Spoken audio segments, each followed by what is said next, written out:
Hey guys, before we start, a quick shout out to Alpha Dog Nutrition for sponsoring this podcast. Alpha Dog products are now available at dusupply.com, and you can use code ALPHADOG15 at checkout for 15% off and a credit for free shipping to try it yourself. Now let's get you to your podcast.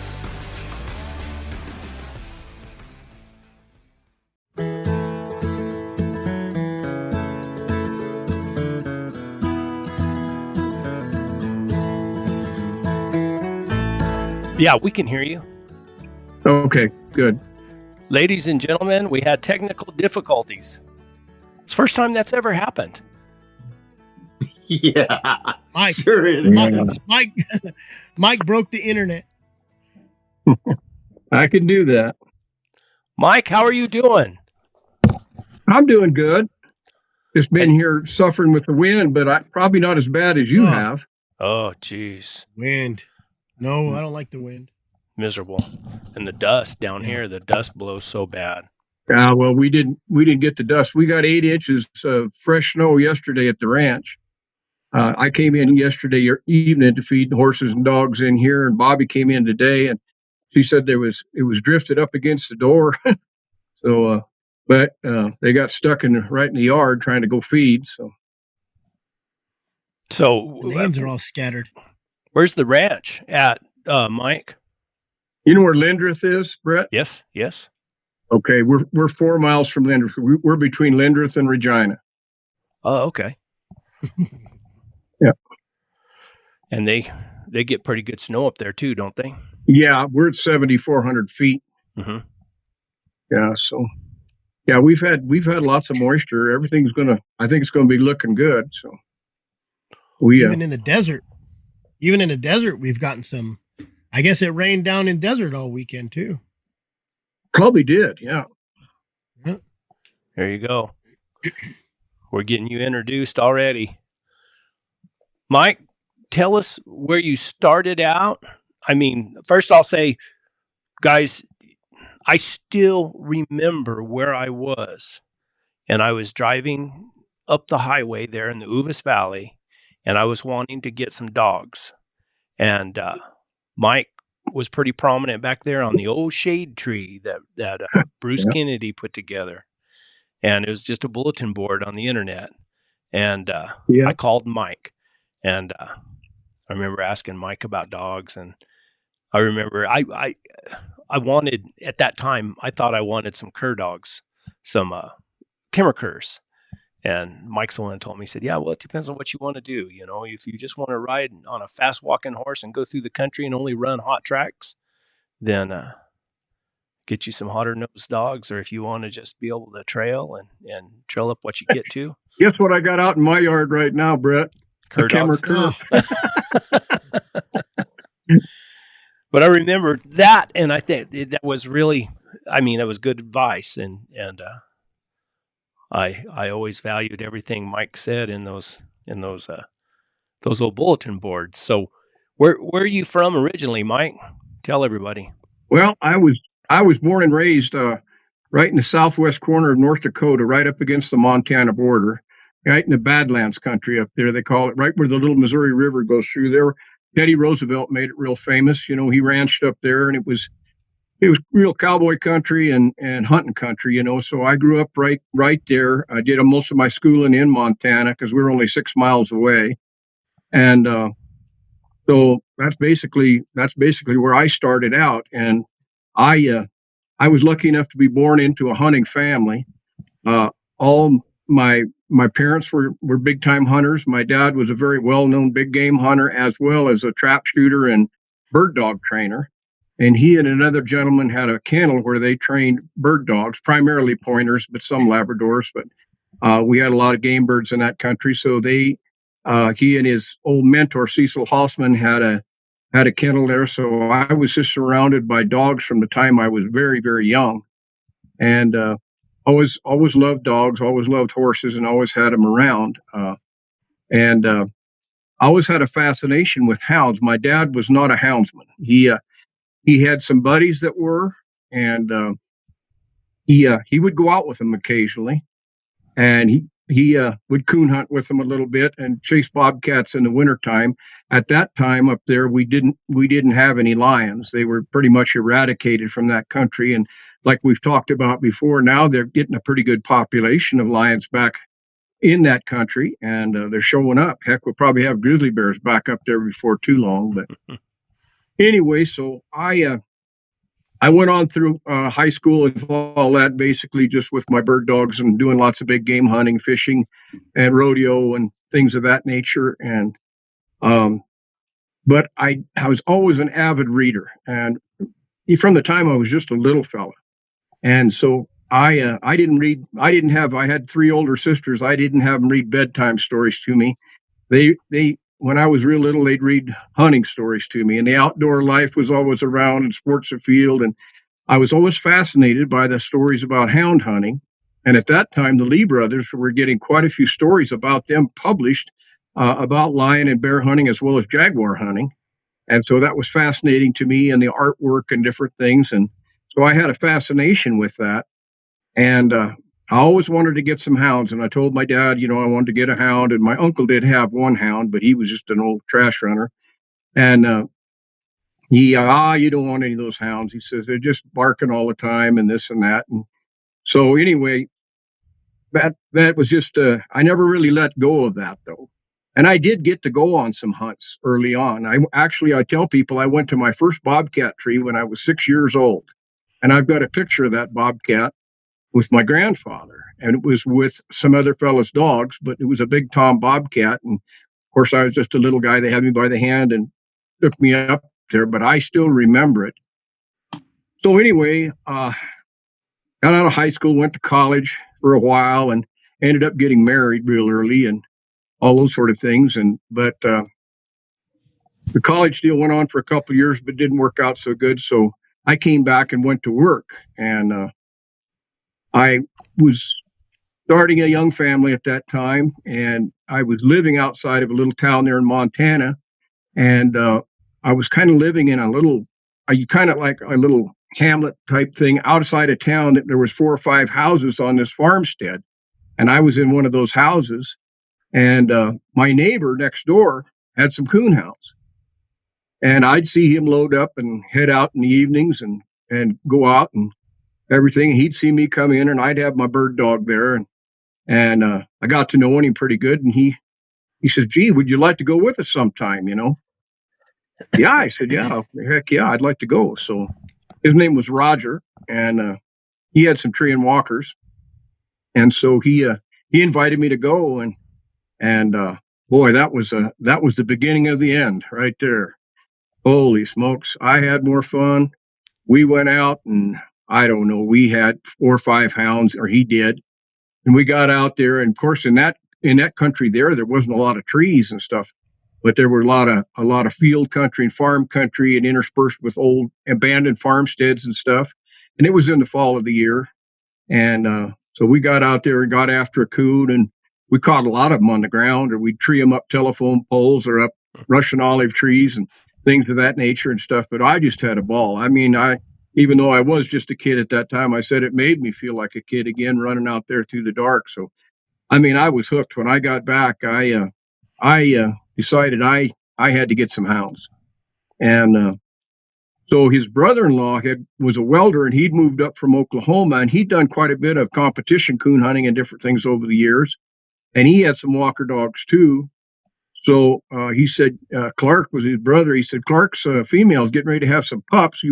Would you like to have one of them pups? I said, oh yeah, sign me up, So anyway, she had some pups, and I got one of them, and I acquired another half hound during that period of time because I was so anxious and everything. And so that kind of started me down the road. But I had all the trials and tribulations anybody could have with those young dogs. I mean, of course, we didn't have any electronics or anything back in those days. This was in the 70s and early 70s, by the way. And so I decided that I was going to get them working, and I went with them some and different things. But that walker dog I had, and I found out later, looking back, he was a registered dog. He he was out of his son of House's Bali.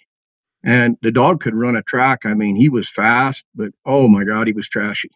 And I mean, we had a lot of deer in that country and stuff, and coyotes. And I mean, generally, if we didn't get him on a coon track right away, he'd run all night, and he'd be still running the next morning. I mean, I think Cody King could have used that dog. He might have run right in front of his running dogs, because boy, he was fast. And I mean, he would split the breeze, and he could run for days, you know. But anyhow, long story short, I went on and on there and with that dog and trying to make it work and different things. And as chance would have it, and I've told this story quite a few times. So I got called up for jury duty, and so I showed up for jury duty and got selected to be on the jury. And so it was a case, farm implement type case or something. I don't know, can't remember that much, but anyway. They had an old bailiff down there at the court. And so this guy, he got to talking to me a little bit. He was an old cowboy type guy and stuff. And he said, "Say, I heard you got a couple hounds." I said, "Yeah, I do." He says, "Well, I got a bunch of hounds." I said, "You do?" He said, "Yeah." He said, "Would you like to come over and look at them sometime?" Well, I said, "Boy, I sure would." I said, "You've been hunting hounds a long time?" He said, "Yeah, for probably 30, 40 years, you know, and come on over." So during the period of that time, I started to inquire a little bit about this guy. Well, he hunted for the state, he hunted for the government, but he was also a professional trapper and things of that nature. At that time, he was kind of semi-retired, but his name was Leo Riley, and I'll tell you what, he was a guru in the wildlife world. This guy really was. He lived it. He lived in camp. I mean, that guy, he would just live out there. And I mean, it took a toll on his body. And at that time, he was suffering from emphysema. He'd had pneumonia so many times for being out in the cold and sleeping on the ground and all this and that. So he had to sometimes take an oxygen deal with him or things of that nature. But boy, he became a really good friend to me, and what a mentor. And he had some really good dogs, and bobcats was his deal. I mean, he'd run coons, because at that time coons were bringing big money. I mean, a good northern coon at that time would bring $28 to $35, and back in those days, I mean, when we were buying gas for less than $1, I mean, that was big money. So we were fur hunting. So in the fall, we would fur hunt. We would skin 500 to 600 coons a fall, and hide buyers from Ohio would come and buy them. They'd come right to his place, and he'd prepare all the hides and everything. And I'd go off to work in the oil field during the day, and then I was breaking horses in the evening and for other people and things of that nature. So, I mean, I was running on thin air. Believe me, I wasn't sleeping much, wasn't eating much. I was a pretty gant specimen, but I could run like the wind, and those hounds gave me the vitamins. But we were struggling with that walker still and everything, and nothing against walkers. You'll find that out about me, that I'm not colorblind. And over the years of having between 400 and 500 hounds, I've had every breed and every color, every cross, you know, and there's been some good and some bad in all of them. But anyway, like I said, he had some good dogs. I mean, and he ran primarily black and tan blue tick crosses that he had, and then he had a little strain of dogs that I didn't know much about, and he had crossed them up, but they were a kind of a cur type dog, I would call them now today, but they had a little longer hair on them. But those were specialized bobcat dogs, and he caught a lot of cats with those dogs. Did he? Was that in the snow? And did he run many dogs at a time? Yeah, no, he would hunt snow, but generally we hunted dry ground, bare ground, and snow. And when it got too late in the winter there, the snow got too deep and the temperatures got down, you know, too far below zero, we wouldn't run.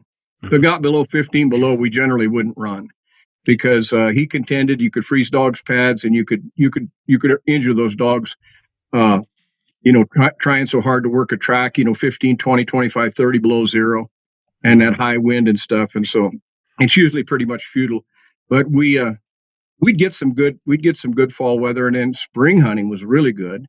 But we'd hunt anytime we could, and we caught a lot of cats. I mean, but he saw that I was going nowhere with this dog, and he said, we've tried everything with this dog, and he said we just can't get him broken. He did, by golly, have one of the old original e-collars that had first come out when Dale Lee and Ben Green, I guess, had got together and started putting out what later became the Tritronic Company. He had gotten one of those, but that thing, it worked sometimes, and sometimes it wouldn't. Sometimes it wouldn't work 50 yards. Sometimes it shocked you. I mean, it was very unpredictable. But this dog, you could wear a lariat rope out. I mean, he wouldn't turn him. So anyway, he says, I'll make you a deal. He says, you get rid of that dog. And he says, you see that blue pup out there in the pen? And he called him Mooney, Blue Moon Rock. He was a registered blue tick. He said, I'll give you that pup. And he wasn't a pup. He was like 14 months old. And he gave me Mooney. And believe me, that dog had not been handled very much. He was spooky. He was kind of pen spooky and stuff. But I got him, and I'll tell you, by the time that dog was 2 years old, he was one of the most amazing hounds I've ever seen yet to this day. He was absolutely outstanding. And I mean, went on to just be a fabulous, fabulous coon dog. I mean, I don't know how you could fault him. He ran deer one time. I broke off a willow and whooped him. And after that, he was check broke. Other dogs that started deer, he'd come and get behind me. And he was check broke to the day he died, but he didn't live to be very old. He was 4.5 years old and got coon dog paralysis and died. We had to put him down. What is that, Mike?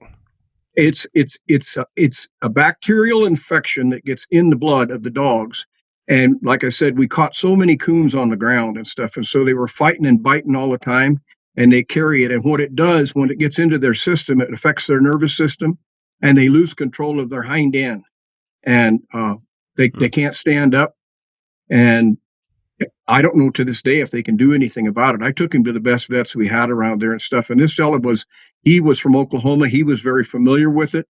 And he did everything he could for him, and he couldn't save him. But by that time, I'd switched him over on bobcats, and holy smokes, he was a heck of a bobcat dog. And you didn't need any snow for this dog. I mean, he was good. But I would usually hunt him basically alone a lot of the times on bobcats. Wow. And he was a wide open dog. I mean, he was a wide open ball mouth dog, but he wasn't what I'd call smoldering fast, but he was super accurate. He almost never made a loss. And I was a tremendous locator. And I believe that's one of the key elements a lot of times for bobcat dogs is being a super locator. A lot of bobcats are treed and people don't ever find them. And that, it's just one of those things. But he was really good. And I just thinking back after all these years, I thought, what a lion hound that dog would have made. He was out of a son of Vaughn's Blue Mac by an Ark Valley Blue female. And so he had super, Vaughn breeding, a little bit of Smoky River breeding. But I thought, boy, that's it. I want blue ticks, and that's all it's going to be for me. Well, I tried and tried. I even bought half brothers to him and everything, and I could never duplicate him. It was just a shot in the dark. But boy, it spoiled me early, believe me. So from that point on, I was gung ho, and so Leo went back and got a few more dogs out of that, different things. And we hunted together until I left that country. He was getting pretty old. He couldn't get around very good. So I was his legs, He was my skinner. I was his legs. But he was one of those old guys that he could walk out on the porch in an evening, stick his head out the door, kind of smell the air, look at the sky. And he'd say, coons ain't walking yet. And he just knew. And you go out, you could beat your head against the wall. Coons weren't walking. Right, some nights I'd seen him go out and he said, we can go out, but he says, there ain't nothing going to walk. Skunks, he's going to walk, but he said, this is just one of them nights. The other nights, he'd be waiting at the door. He'd have his gun and his water can and his leash in his hand. He says, let's go, And he could just feel it. And he just, he was kind of about half wild animal himself. And anyway, so boy, we had a good time anyway. And I learned a lot because we spent just all the time we could out there with them dogs, Is that all you guys hunted was coons in the beginning? Coons and bobcats. Yep. And yep. Whatever happened, what happened to him? To Leo? Well, when I moved, I I got transferred with my job. They transferred me to Rock Springs, Wyoming, and it was a promotion. And by that time, I'd gotten a couple of black and tans from Gene Hicks in Sweetwater, Tennessee, and I was getting them broke out to go. And after Earl had passed on, and they were coming along pretty darn good. And so I took the transfer down there. But every time I'd get a vacation, I'd load up and I'd head back up home and hunt with Leo. But he was getting pretty bad, and his heart was getting pretty bad too. And but we stayed in touch. I mean, we talked all the time and everything. And so when I got down to Rock Springs, out in the Red Desert, everybody thought, well, there's nothing to hunt down here.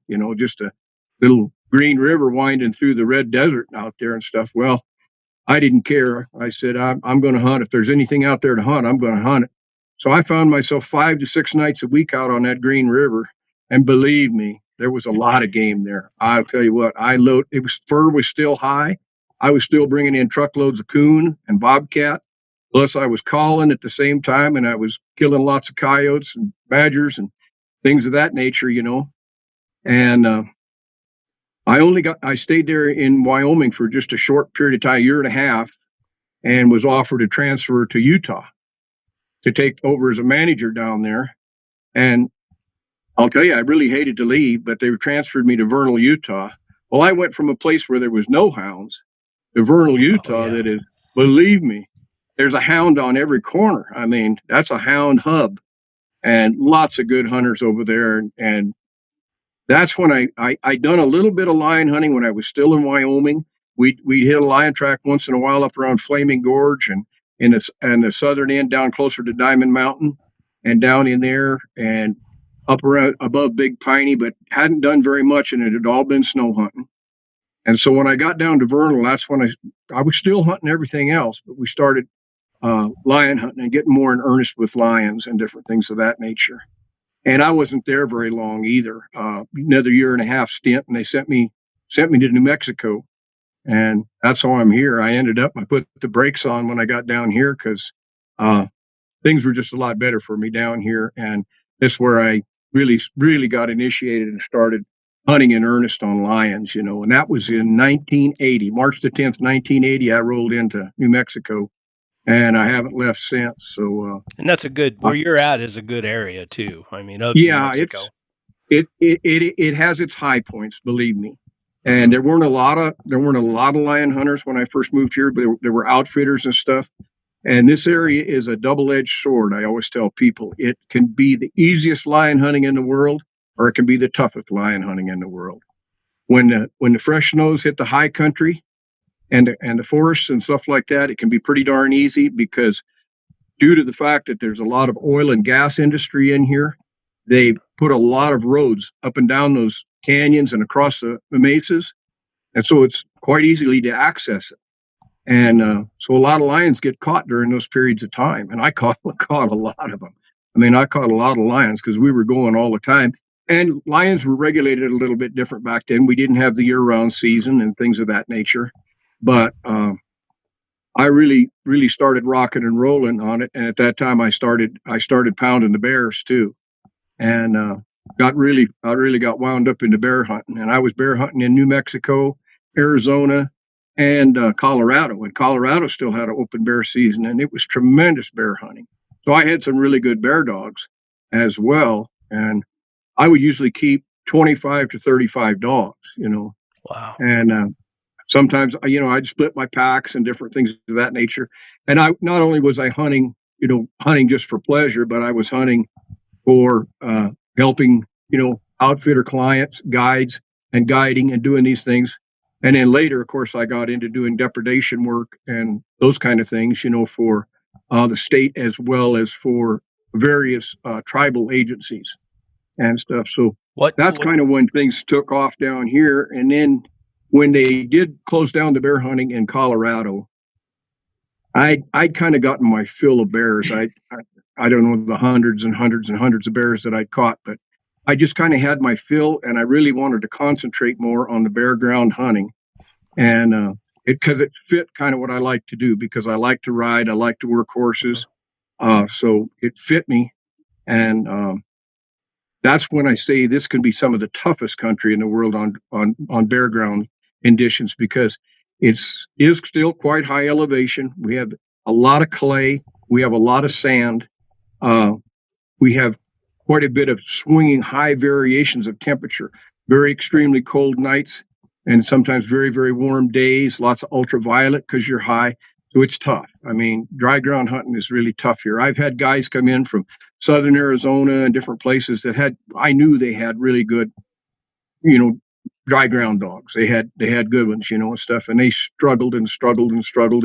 And I've told you before, I took some of what I figured were just kind of half-assed dogs, but they do all right. And I'd take them down, and I'd get down in some of the southern Arizona and places like that hunting, and they shine pretty good. They carry some tracks pretty darn good. So that's why that's the mecca of dry ground hunting. Southwest New Mexico, over into southern Arizona and down through there, because a lot of it sways down into more Sonoran type desert. The temperatures don't have the wide swings. You've got a lot more rock. You've got a lot more brush. And I think you've got a lot more lions in some places too. I think southern Arizona. It doesn't have the easy access that this has up here. Now, back when I was doing, and horseback hunting is all I did for the last 20 plus years or more. And I'd never see anybody out there. I'd never run onto anybody. Very, very seldom. If there wasn't snow somewhere, I wasn't running onto anybody. But I could understand why, because, they go out and things were good and go out and catch a lion in a day or so, or maybe a couple lions. And there were times I'd run 10 days to cut a runnable track. And I don't mean catch it. I mean a runnable track. I was cutting big circles. Now, admittedly, I got to know the country better. I got to know the lion travel ways. I got to know the crossings and things of that nature. So I cut my circles down. I got a little bit better, a little bit wiser, I guess. If I ever did, I don't know. But my success ratio went up. Plus, I did invest a lot of time and a lot of history and a lot of gas money and stuff researching and trying to find the very best cold-nosed dry ground dogs that I could find. And by golly, I found some. It took some doing, but I got lucky and I got into them, and that really changed my game too. Where'd you get them? Well, everybody wants to know. Yeah, no, it's fine. Well, I got acquainted with Wiley Carroll in Nevada, and Wiley was an old government hunter, and he's quite well known in all lion circles. And so Wiley and I got to be pretty good friends, and we corresponded weekly. And Wiley, he knew everybody. I mean, he just did. And at that time, he'd already slowed down somewhat. He wasn't running as many dogs as he had before. He was still trapping, and he was a heck of a trapper, But he got me in touch with different people around the country and things. And so I started hunting over in Arizona with some guys. They had some pretty good dogs, and I got a few dogs from them. And through meeting them, I ran on and met another fellow who was originally from Arizona, but was living up in Colorado at that time. And he was related to the Goswick family of the Prescott Meyer, Arizona area. And he'd hunted with Giles Goswick, the old man, for 20 plus years before he moved. And he ended up getting some of his breeding stock. Well, he carried that on up to Colorado and had been continued to breed those dogs and different things. And so Pat Wantland knew him real well, and I knew Pat. And Pat would come and stay with me, or I'd go down and stay with Pat, hunt with him. And he was in Camp Verde, and so I got to know him. Buddy Stevens was his name, and I got to knowing him and stuff. And I went up there, and he had made 2 or 3 different crosses, and so I got quite a few dogs from him over that period of time. And he had bred some of his old Goswick strain dogs into some dogs out of British Columbia, Canada, owned by Dan Laser Kennels, and which later Dan and I became great friends. One of the most interesting guys I've ever met in my life. Probably knows more about hounds than most people would have. He's forgotten more than most people will ever know. I mean, the guy he he's a multi-generational provincial hunter. He's hunted down many man killers, and I mean man-killing lions as well as grizzly bears. He's a wolf expert. He puts on seminars and things of that nature. And now his son Kyle Lay is kind of taking over the business, but his dad before him did the same thing. Well, they got their original dogs back in the 30s from Arizona. They went down and got the best of the best that they could buy with provincial money from the Lee brothers and from the Goswicks, and they took them back up there, and they kept those strains pretty pure. And so he had gotten a hold of Dan and got a female out of one of his best crosses down there, and crossed her over on one of his old Goswick dogs, and had a litter of pups, and they were up pretty good age and stuff. And so I got some of those. Well, holy smokes, I'll tell you what, I saw a different kind of dog. And that's where I got my famous Big John dog. And Big John, he's still talked about to this day. I mean, no telling how many lions the dog caught. I know between 400 or 500 bear. I mean, he was bear, lion. The dog was an outstanding coon dog. He could do anything. I mean, he probably could have drove the truck. Great big old swinging red tick. I mean, could run a track and just leave a pack of fast walkers. I mean, he could run a coal track. He never put his nose way down to the ground. He'd just fly. And I mean, he was a one dog pack. But boy, he showed me some stuff. Well, up until just my last really good dogs died here a couple years ago, I told you about Big Ben and stuff. I had that blood. Now, there's still some of that blood around out there. Chris Todd has some of them. He got most of his original blood from me. He's crossed in some different things, but he still has some of it in his big old dogs and stuff. And they weren't all big dogs, but Big Ben was a big dog. He was 85-pound dog, and I mean, fast and could go through those rocks. I mean, he just defied everything what people say about big dogs. But anyway, I wonder, when you talk to everybody, most everybody talks about Goswicks. I mean, Benny's talked about it, and everybody. Where in the world did their dogs come from? What kind of? Well, it's kind of an interesting story, and Buddy's one of the guys that knew something about it, because Louise, his wife, was related right into that family. So when they came out to Arizona via Texas wagon train, they came out in wagon trains when they came out, and they were originally come out of Louisiana. Well, they claim that a lot of those dogs had been brought down into that Cajun country and places down in there, and those dogs some of them had come from France. And a lot of those dogs looked very, very similar, if you look it up, to the porcelain hounds of France. A lot of them were big, open white dogs. Yep, and had the brockled ears, the speckled ears, and that's my Benny dog had those, and it carried over. Belton ears is what some of them call them. That's what setter men call them. But I think those dogs did have some French in them. But who knows? I mean, that's a lot of time. And I have to believe that those dogs probably had some bloodhound in them somewhere along the line. Yeah. I mean, they had wrinkles and stuff, but I don't know. But anyway, they guarded them very jealously, because Wiley Carroll, on the other hand, his best dogs were a cross between the Goswick dogs and the Emmett dogs out of Utah, Smoke Emmett's dogs.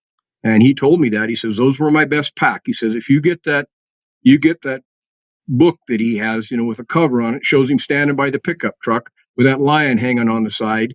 And he says, those dogs all right there are litter mates. And he said, they are all out of that cross. And he said, every one of those dogs was an outstanding cold trailing lion dog and a catch dog. So he believed in it. And Giles was a lot like Ben Lilly, even though he owned a ranch and stuff. A lot of times he'd just go out and lay down with his dogs in the yard and sleep. I mean, he was a wolf. I mean, he'd go out working cattle. He'd always take hounds with him. If they got on a lion track, forget the cattle. He was hunting lions, and it didn't matter. He'd lay out. I mean, he'd lay out. He did what they called an Arizona blanket, and that blanket was a blanket of stars. He'd just lay out there and get on it, and again in the next morning, and just keep it going. And his son Georgie Goswick kept on some of that blood, but Georgie crossed it out a little bit. But a lot of people got blood from George Goswick, and he was a very fabulous lion hunter and well known and well documented. And he said, I did cross a little more Walker into my dogs. He said, I didn't want my dogs quite as cold nosed as Dad's dogs. He said I didn't want to run a track for 6 days, or whatever, So I don't know, as a young kid, he probably was put out there in the peril a lot of times and different things, but he got through it. But so anyway, that story kind of went on, and those dogs are still in a lot of the bloodlines over there. I know the Derringer dogs go back into that line. I know that Larry Hendricks's dogs had some of that in them. A lot of those dogs go back, but there's other stuff crossed in, and other good stuff has come up, and good crosses happen. I've been talking to some guys over in Arizona that I've hunted with and stuff, and I sold a dog over in Arizona about 25 to 30 years ago. And I was just slowing down on the bear hunt, not completely stopped. And I had a lot of good bear hunting friends that would come in out of Washington and places like that and hunt. And they had some good plot dogs. And so I ended up getting a pup from him. And he was a Cascade bred plot, which are supposed to be just bred for bear, And I called him Fireball because he was a fireball. But he was an aggravating son of a gun, bark, bark, bark, and a little growly. Not bad, but anyway, I had so many dogs and stuff. I was selling dogs back in those days. I'd go through so many dogs, and I'd get a package of dogs up, and bear hunters would call me, and sometimes I might sell 4 or 5 dogs at a time. And I had them in running shape. I mean, I'd have them on, a lot of bear. And this guy came over and he took that pup with him. Well, he took that pup back over to Globe, Arizona. And that dog is still famous over there to this day. And he's not famous for a bear dog. He's famous for being the best dry ground lion dog that they ever saw hit that country. In fact, his bloodlines are still in the bloodlines of some of those dogs. I had him call me last week, and we're still trying to track down blood of Fireball, and this he was and that. A plot? So he was a plot. Orville Fletcher told me that the best lion hound he ever had was a plot. Right. You can get some. I've had several of them that were really, really good. And that's why you just never know. You were talking never about know. And there's a bloodhound earlier. And I remember, maybe Benny can help me. It's not, I don't know if it was Pat Wantland. Somebody had told me about a bloodhound that was an exceptional hound and then was an exceptional producer, where a lot of these really good dogs come from. That's Greta. And Greta. Mike Root knows a little bit of that story, but when they got Greta, Homer Bryant was just a cowboy over there, but he was a good lion hunter. And I knew Homer well. He was a funny guy, boy. He'd stutter. He'd be talking to you, but he was hunting over there, and he kind of trained Mike Root. And but he went down to Florence to the penitentiary and ended up getting a dog out of their prison bloodhounds, and they called her Greta. Well, they took Greta back over there, and they said it didn't matter what you bred Greta to, you get lion hounds. I mean, I saw pit bull dogs that were crossed on her, and those dogs would run lion. I mean, she was just that way, and I had several of those dogs. And so when I first hunted with Homer and Pat, I never got to see Greta run, but I got to see Dempsey, and Dempsey was pretty famous. And I saw him do stuff that I just couldn't believe until later. I saw the dogs that I got could do it. But Dempsey could pick up tracks behind 20 dogs and half a dozen mules that dogs is on over, and he'd hit it and run it and catch it. And Homer had a couple of dogs out of Greta. He had Hornet and Knothead. And I bred my Bell female, she was a cold trailing dog, to Hornet because Knothead wouldn't breed her. He wasn't the right color for him or something. I don't know. But anyhow, she was black and tan.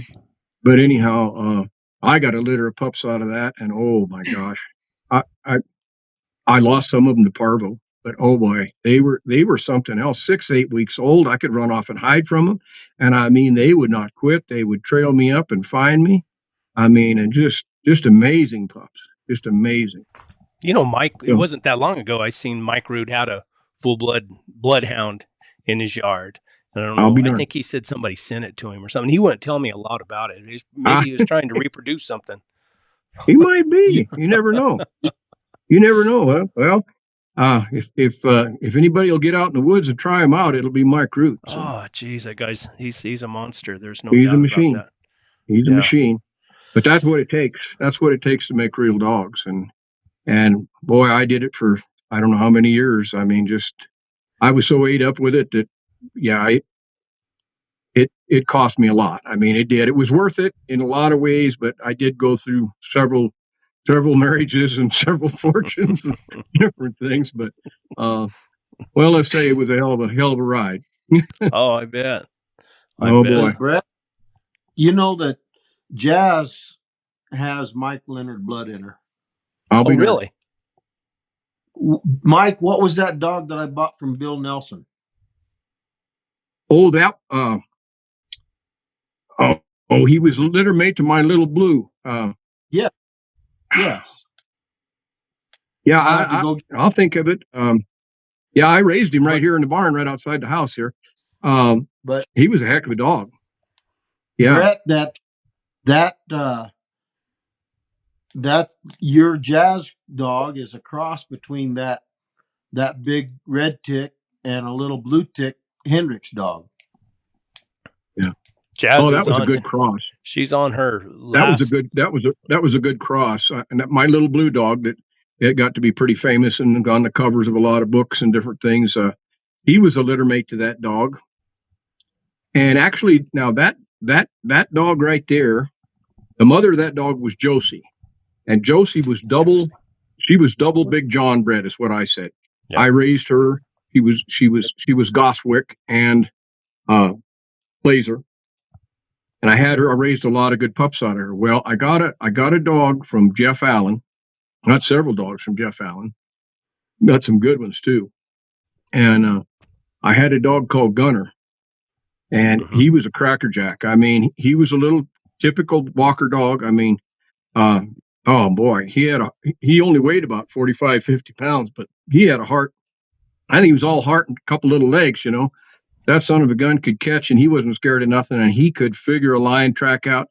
He could turn a lot of tracks around that dogs were back trailing, and all of a sudden he'd throw his head up and turn around and come back by us. First time I ever saw it, Jeff and I were over there in that North Country over there, and I said, "What's that dog doing? Is he running rabbits?" He says, "No, he's got the track turned around. We're going the wrong way," and we did.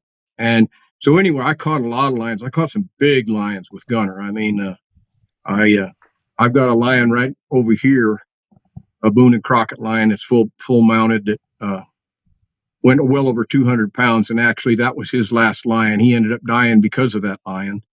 But that lion knocked him off a bluff. But we caught some other big ones too. We caught 2 or 3 that were up in that range, the high country lions.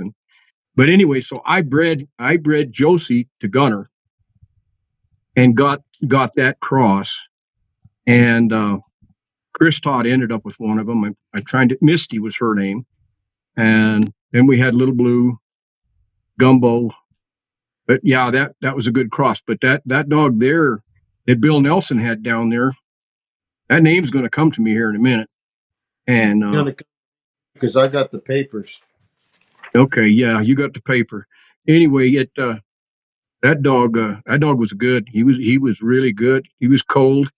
That son of a gun would fox on you once in a while, but he'd tree him. That's where it comes from. He'd tree them fox. You know, he couldn't get a line track going. Something I always see him tree quite a few fox. Anyway, seems like Misty had a connection with that dog somehow, somewhere along the way, but I can't remember. What was the name, Benny? Baldy. Yep. So I was looking for some dogs. I'd run short on dogs. I was working too much, and I think you told me about Bill Nelson. Yeah. So we went over, and Bill's wife told my wife that Baldy was the most cold-nosed dog they'd ever owned. And he said, "Well, you got to be careful with Baldy because he's pretty open." I said, "What's that?" "Well, if something walked through there and left a little scent or left a track, he's going to tell you there was something there." I said, "You mean you whipped him off of trash?"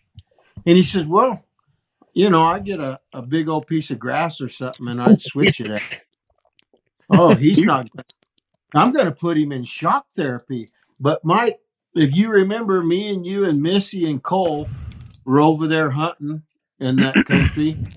And we got off in the distance, and Cole said, "Hey, there's a dog treeing behind us." Yeah. And that Baldy went over there and caught a damn gray fox in a Yeah. tree. Yeah. And the only time in my life that any of my dogs ever actually caught a fox, and I was kind of proud of him and pissed at the same time. Well, but hold on just a minute. The only thing I remember about you guys talking about hunting together, there was something that had to do with prairie dogs or something, and I'm not sure what that was. That was antelope hunting. Oh. Yeah. So Yeah, that was a great hunt. Baldy was out of Gunner and Josie. That's right. Yep. And Gunner was out of Ace and Kim, and Josie was out of and Jesse. Yep. And Rowdy goes back to Big John. Right. Which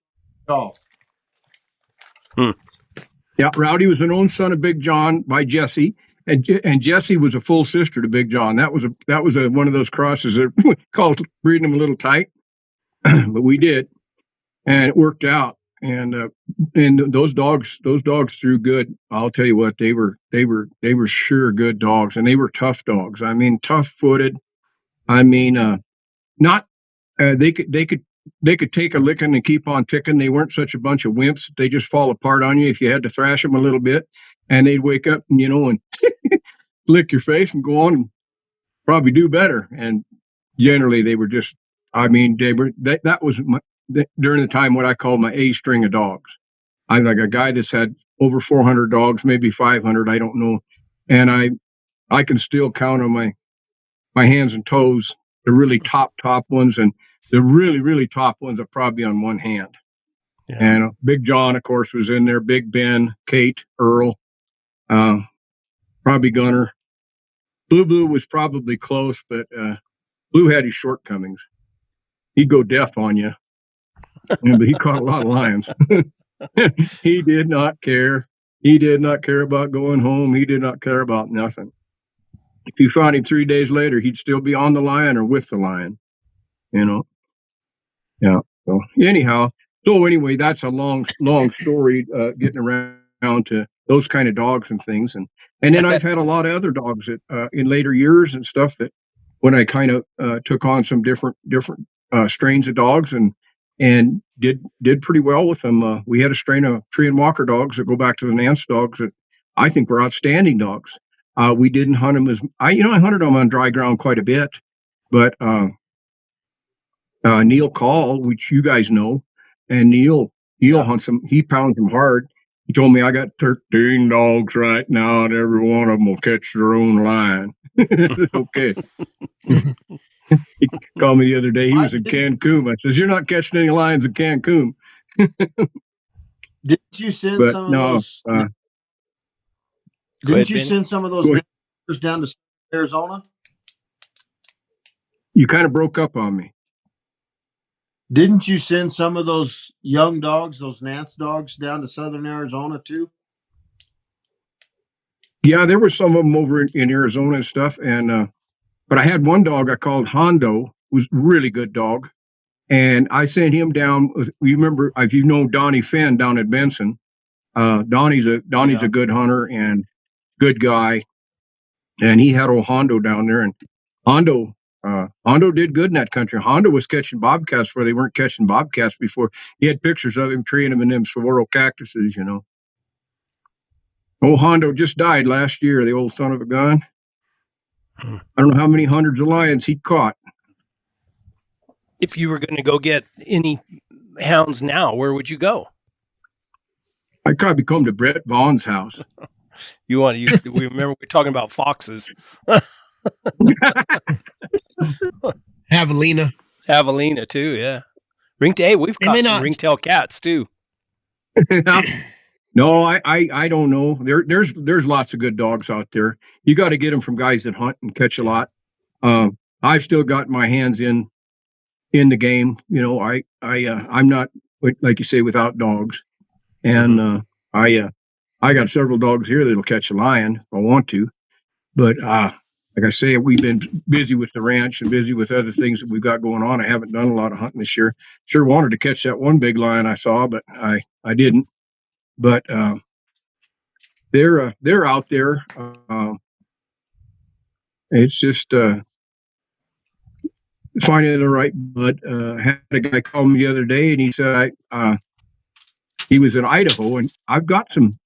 We've traded dogs back and forth, and he's a pretty good hunter. He's got the permit to hunt depredation lions in Oregon, up off that desert country, and he has been trying a lot of dogs, and he's found some that are working and some we thought would work that aren't working. And he asked me that same question the other day, and I said, well, I probably would have said I'd have gone to Larry Hendricks, but Larry, of course, over the last few years, we know has not been hunting and not in good health, and so his dogs have kind of dwindled down. But for many, many years, he'd been one of the main guys. I'd have probably beat his door down, or I'd have got Benny over and bribed him real good, because Benny and him could get along when nobody else could. And or I'd send my wife over there. He liked my wife better than me. So, but another guy is Steve Smith, and Smithy's always got good dogs. Yes. But it's pretty hard to get a dog out of Smith. Oh yeah, I don't think you can. I can't. Yeah. Well, Steve he's an outstanding houndsman. He's an outstanding hunter, and he's what you call a living legend. And he's 5 days younger than me, but he's a living legend. Yeah, he just had a birthday the other day, and I forgot to wish him a happy birthday, doggone it. But anyhow, Smith, he's always got good dogs.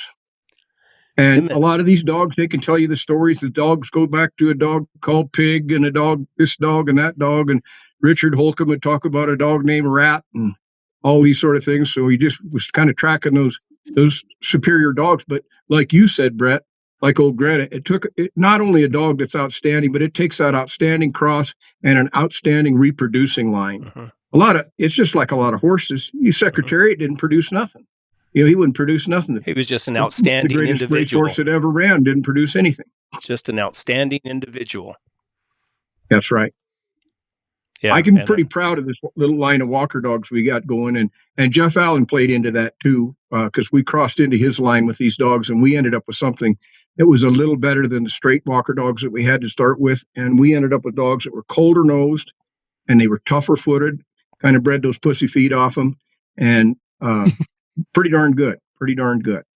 Yeah, we had Jeff on here a couple weeks ago, and got to talk to him, and he was a lot of fun to talk to. He mentioned you a couple times. Jeff's a hand. Let me tell you, and a lot of fun to hunt with. Holy smokes, we've had some good times. I mean, that guy, but oh boy, when I first met him, holy smokes. I mean, that guy was a machine. I mean, he'd hunt all day long, running up and down those hills, riding those horses and mules. He'd get back to the house. Where are you going, Jeff? I'm going down to the basement and pump iron. And he'd be down there pumping iron. I mean, he had 18, 19-inch arms. He'd be running up them fire towers and stuff. I mean, he was an incredible Hulk. And wow. He was a guy that he always told me, he says, I just love contact sports, And he was a scrapper back when he was younger, and he wouldn't have been somebody I want to tangle with. That's fun. But no, just a great guy, great houndsman, and sounds like he's really enjoying life now, and I'm really happy for him. And believe me, he's helped me a lot. I ended up, and I think I told you this story, but there was an old gentleman up in Michigan that had a kind of a lodge up in the Upper Peninsula of Michigan, and it was called the Bear Hunters Inn. And they would have a big bear hunt up there every fall, and bear hunters from all over that country would come in and bring their dogs, and they would hunt out of there. And this guy's name was Glenn McCarg, and he had been written up in lots of papers and different things for the exploits that he did. He was kind of a little bit of a Ben Lilly himself. Well, Glenn got older, and he sold out up there, and he moved to Kanab, Utah. He bought a motel hotel, and kind of set up shop over there, and got with Jeff and Wiley, Carol at that time because Jeff and Wiley were real close. Mm-hmm. And so they ended up getting into that original line of dogs that they had. Some of the old, what I call Southern Utah Walker bred dogs that came from Leon Cox and Milt Holt. Some of them went back to Charlie Tant's dogs. Well, they crossed those over onto some of Wiley's last dogs. And they ended up with quite a bunch of them. And that's where Ace came from. And Ace truly was an ace. I mean, he was, Jeff had him collected way back then. And I'm glad that he did because I even had pups out of it. My Kate dog was out of Ace. And Bill Nelson will tell you that that's probably the greatest lion dog he ever saw. And she was a good one. I don't have that picture here. I wish I had it. I'd hold it up and show it to you. But maybe I'll find it. Hold on just a second. Oh, I think it fell behind the cabinet, that picture, didn't it? Yeah, I did. Yeah. Brett, that's all right. You realize, Brett,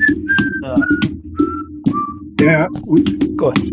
we were moving some furniture the other day, and that picture was up there, and it fell back behind the cabinet. We haven't got it out, but it's got a picture of this lion here that we took him in and put him on a certified scale. The day after we killed him, we packed him out on a horse. He weighed 227 pounds. Is that the one that's behind you? Yeah, it used to be behind me. We moved him over here. And then that other big lion that was over there, I got rid of him. And there's another lion in the other room and a lion here. And then there's lions there's lions everywhere. And bobcats and stuff. But Bobby didn't like that one lion that I had over on the sidewall over here. That's the only lion that ever attacked me. And she just didn't like that lion. And so, anyway, getting back to Jeff Allen anyway, he had a heck of a line of dogs going, probably still got a lot of them, you know. I don't know how much, if he's still hunting and outfitting as hard as he was, but he was hard pounding guy. Oh my gosh. He would go. And I'll tell you what, when they got to the place where the horse couldn't go and roll off the bluff, he'd just leave the horse and take off on foot because he was going to get that lion, you know. And he got a lot of them. But anyway, getting back to the Wiley dogs, well, this McCard moved over there, started hunting with Jeff, and kind of a sad story, but he was getting a little elderly, and he took his grandson out on a lion hunt, and a storm blew in off the top over in what we call the buckskin, and caught a lion and got up to the tree and they killed it. The kid was only, 11, 12 years old. And that bad storm blew in on him. Of course, they didn't have any cell phones back then or anything. And they tried to get out and they couldn't get out.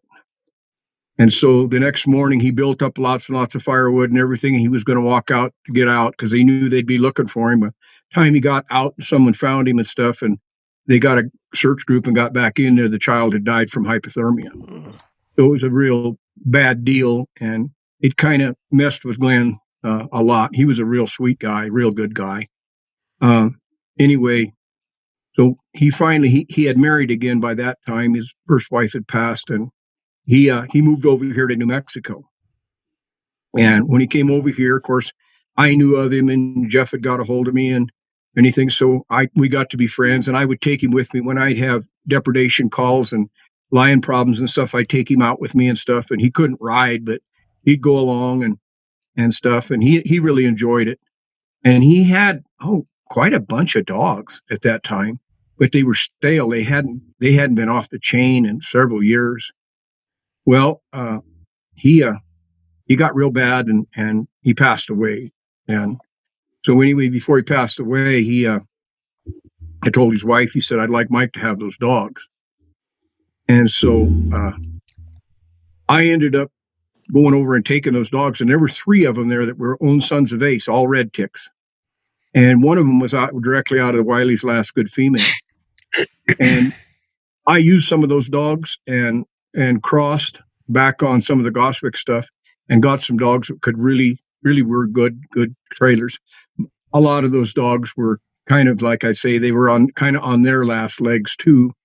But anyway, it did help me anyway. But old Glenn, he was a was a character. He was a kind of a musician like I am, and also gave me his last guitar he had and stuff, and it was kind of neat. So anyway, a lot of dogs have brought me around to lots and lots of good friends. I wouldn't know Brett Vaughn or Benny Griffin if it wasn't for the hounds, you know. So it's just, and that old shade tree that Bruce Kennedy had. Boy, I'll tell you what, Brett, we met a lot of people on that deal, didn't we? We really did. Yeah. It was a. I sure miss Bruce. Well, you were good friends with Bruce, weren't you?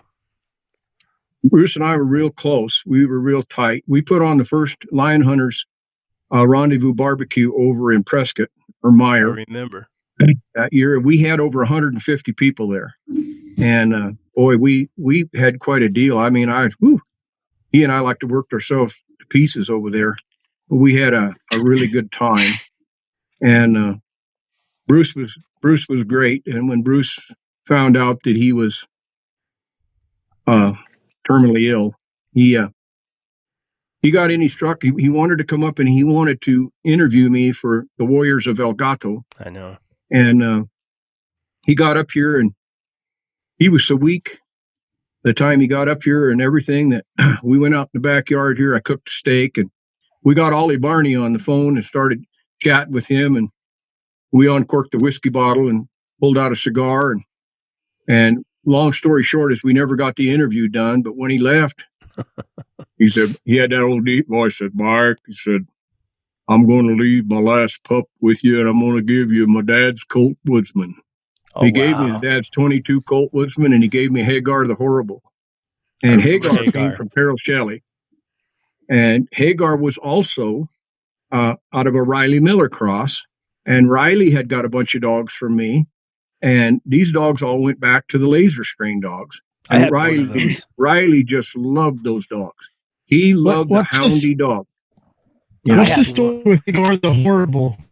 Why is it a great name for a reason?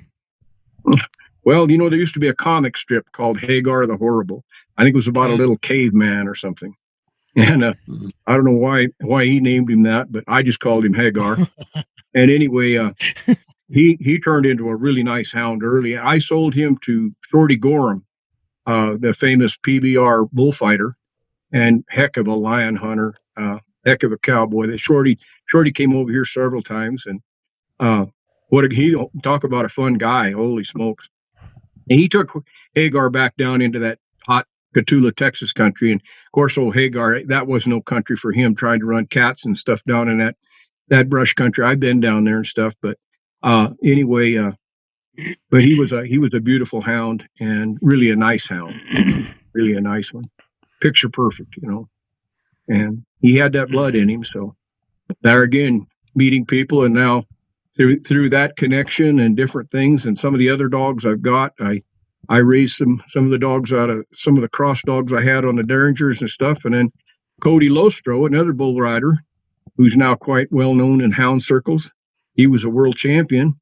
Cody's become a heck of a lion hunter, and one of his first dogs he got was he got it from Robert Clemens, but Robert Clemens got the dog for me as a pup, and that was Little Max. And Little Max was out of Max, and I think, Benny, you'll remember Max. And Max was out of a Derringer cross, out of Sharkey, and pretty darn good dogs, pretty good bunch of dogs. Yeah, those laser dogs. I can tell stories all night. that laser. We can listen all night.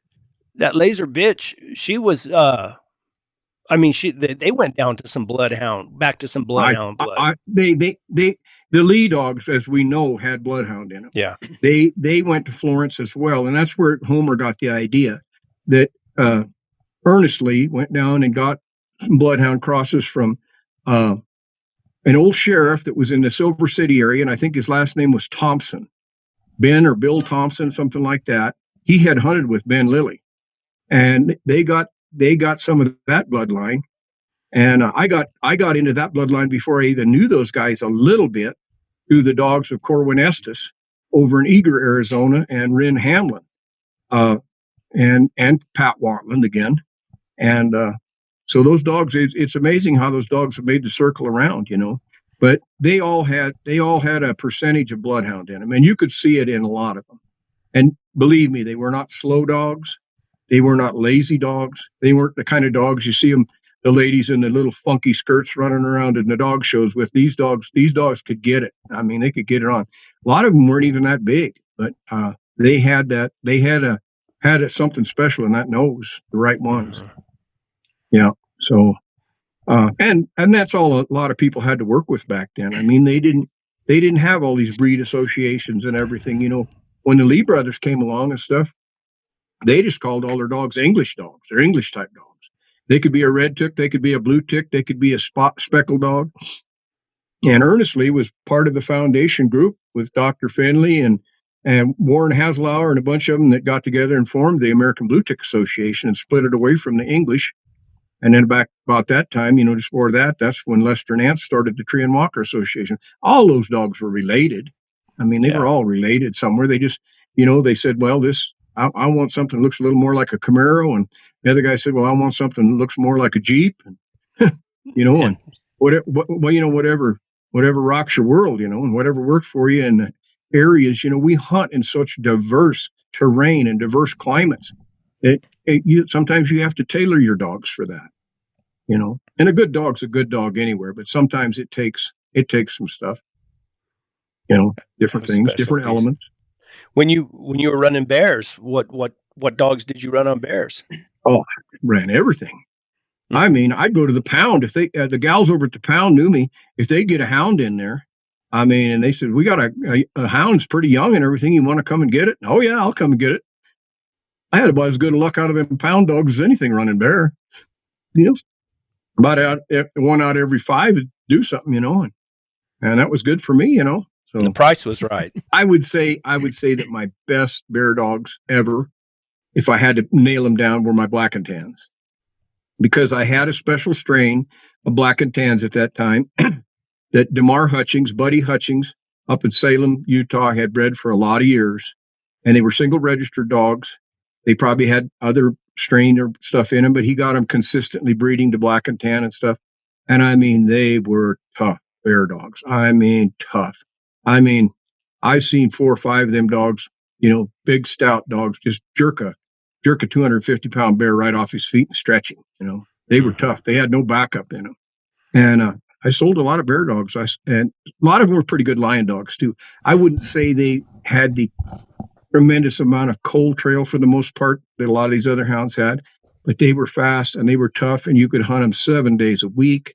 I mean, they were just rugged dogs, and tough dogs. Did you have a hard time when you switched from bears to lions? I mean, did the dogs switch over okay? No, not really. I mean, it was hard because I was running bears so hard, Brett. I mean, I was a wild man. I mean, it didn't matter if there was a bear out there. I'd take off with a 22 pistol, 1 leash, and a mini mag light, and I'd be gone, you know. And I'd just go, and I'd have them dogs so wound up, and I'd hunt here, and I'd get done hunting here, and then I might be hunting on the Jicarilla, and then I might be hunting Colorado, and then I would load up and I'd go to the White Mountains of Arizona, be camped up in Pueblo Park and hunting up there. And these dogs, I mean, people would probably try to arrest me if they saw my dogs, because they were like skin and bones, but you talk about tough as wang leather. And I mean, they were catching bad bears. And I mean, we had many multiple bear days, multiple bear days. And how many But you switch them back on lions, yeah, it was the rare one that would really come back to the ground and stuff without quite a lot of encouragement. And during that period of time, how many times were you married? Yeah. You just stop counting after a certain number. I'm on number 4 now, and I'm not trading anymore. And she loves to hunt lions, and she's a darn good lion hunter. You guys she rides good too.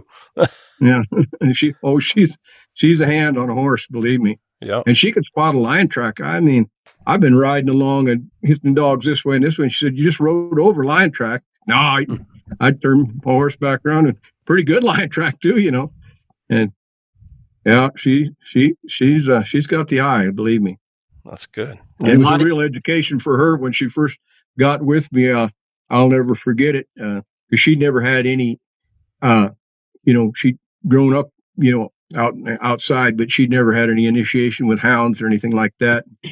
The first time I took her, we had a depredation lion over on the Navajo reservation, and I'd gone over initially, and the lion had killed 13 sheep and goats, and we got on a coal track, and that lion sold out of that country, and he went 12 miles and crossed the highway. I pulled off and got back, and pretty good drive from I was west of Kayenta at Black Mesa and back to Farmington, and I got back over there. Next morning, I no sooner got over there, and the ADC officer called me, and he says he struck again.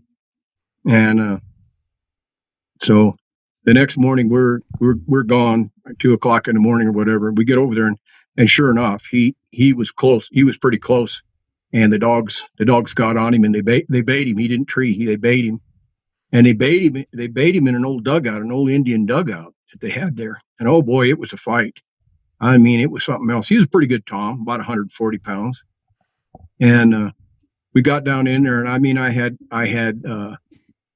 Ben, Blue, Max.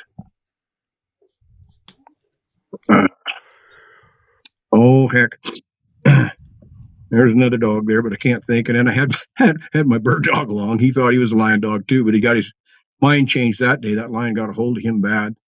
But anyway, we got down in there fighting that lion and everything, and that dust was boiling out of there and everything. And I looked back behind her, and there was kind of an old corral looking thing back there that was falling down. And I looked back, and there was a snubbing post in that corral. And I looked back there, and here's Bobby, and she's standing behind that snubbing post like this. I says, "What are you doing back there? Get up here. The fight's over here." She says, "I'm not going up there." She said, "I looked in that thing's eyes," and she says, "Those lions can sense fear, and I'm scared, and they're going to go for the person that's scared." Anyway, it was pretty funny, but we finally, Charles Black Sheep and I got down in there and got him killed and drug out of there. And that poor little old family living back there, they didn't have any running water. They didn't have any electricity. They were running on kerosene and generators. And all said and done, he kicked that lion, and 2 strikes had killed 33 of their animals. Oh, and jeez. Little old lady come out there, and she says, "That lion killed 3/3 of my sheep." Anyway, we got him, but that was her initiation. That was her initiation to lion hunting. And it wasn't too terribly long after that she tracked one down on her own with Big Ben and Little Red and Vicky Wayne, and got him out, bait out on a ledge, and she got out there and killed him, and he fell off the ledge, and she bailed down off there and drug him out down through the bottom herself. And I come around and with a truck later and picked her up. And she had her lion, so she was a full-fledged lion hunter. I'll be dang. Mm-hmm. Let me interject, Mike. I knew you with your previous last wife, and then I knew you with Bobby Nell. And let me just brag on Bobby Nell. Yeah, please do. She's an outrageously good gal, and the two of you are good for each other. And you've got a lot more life in you with her.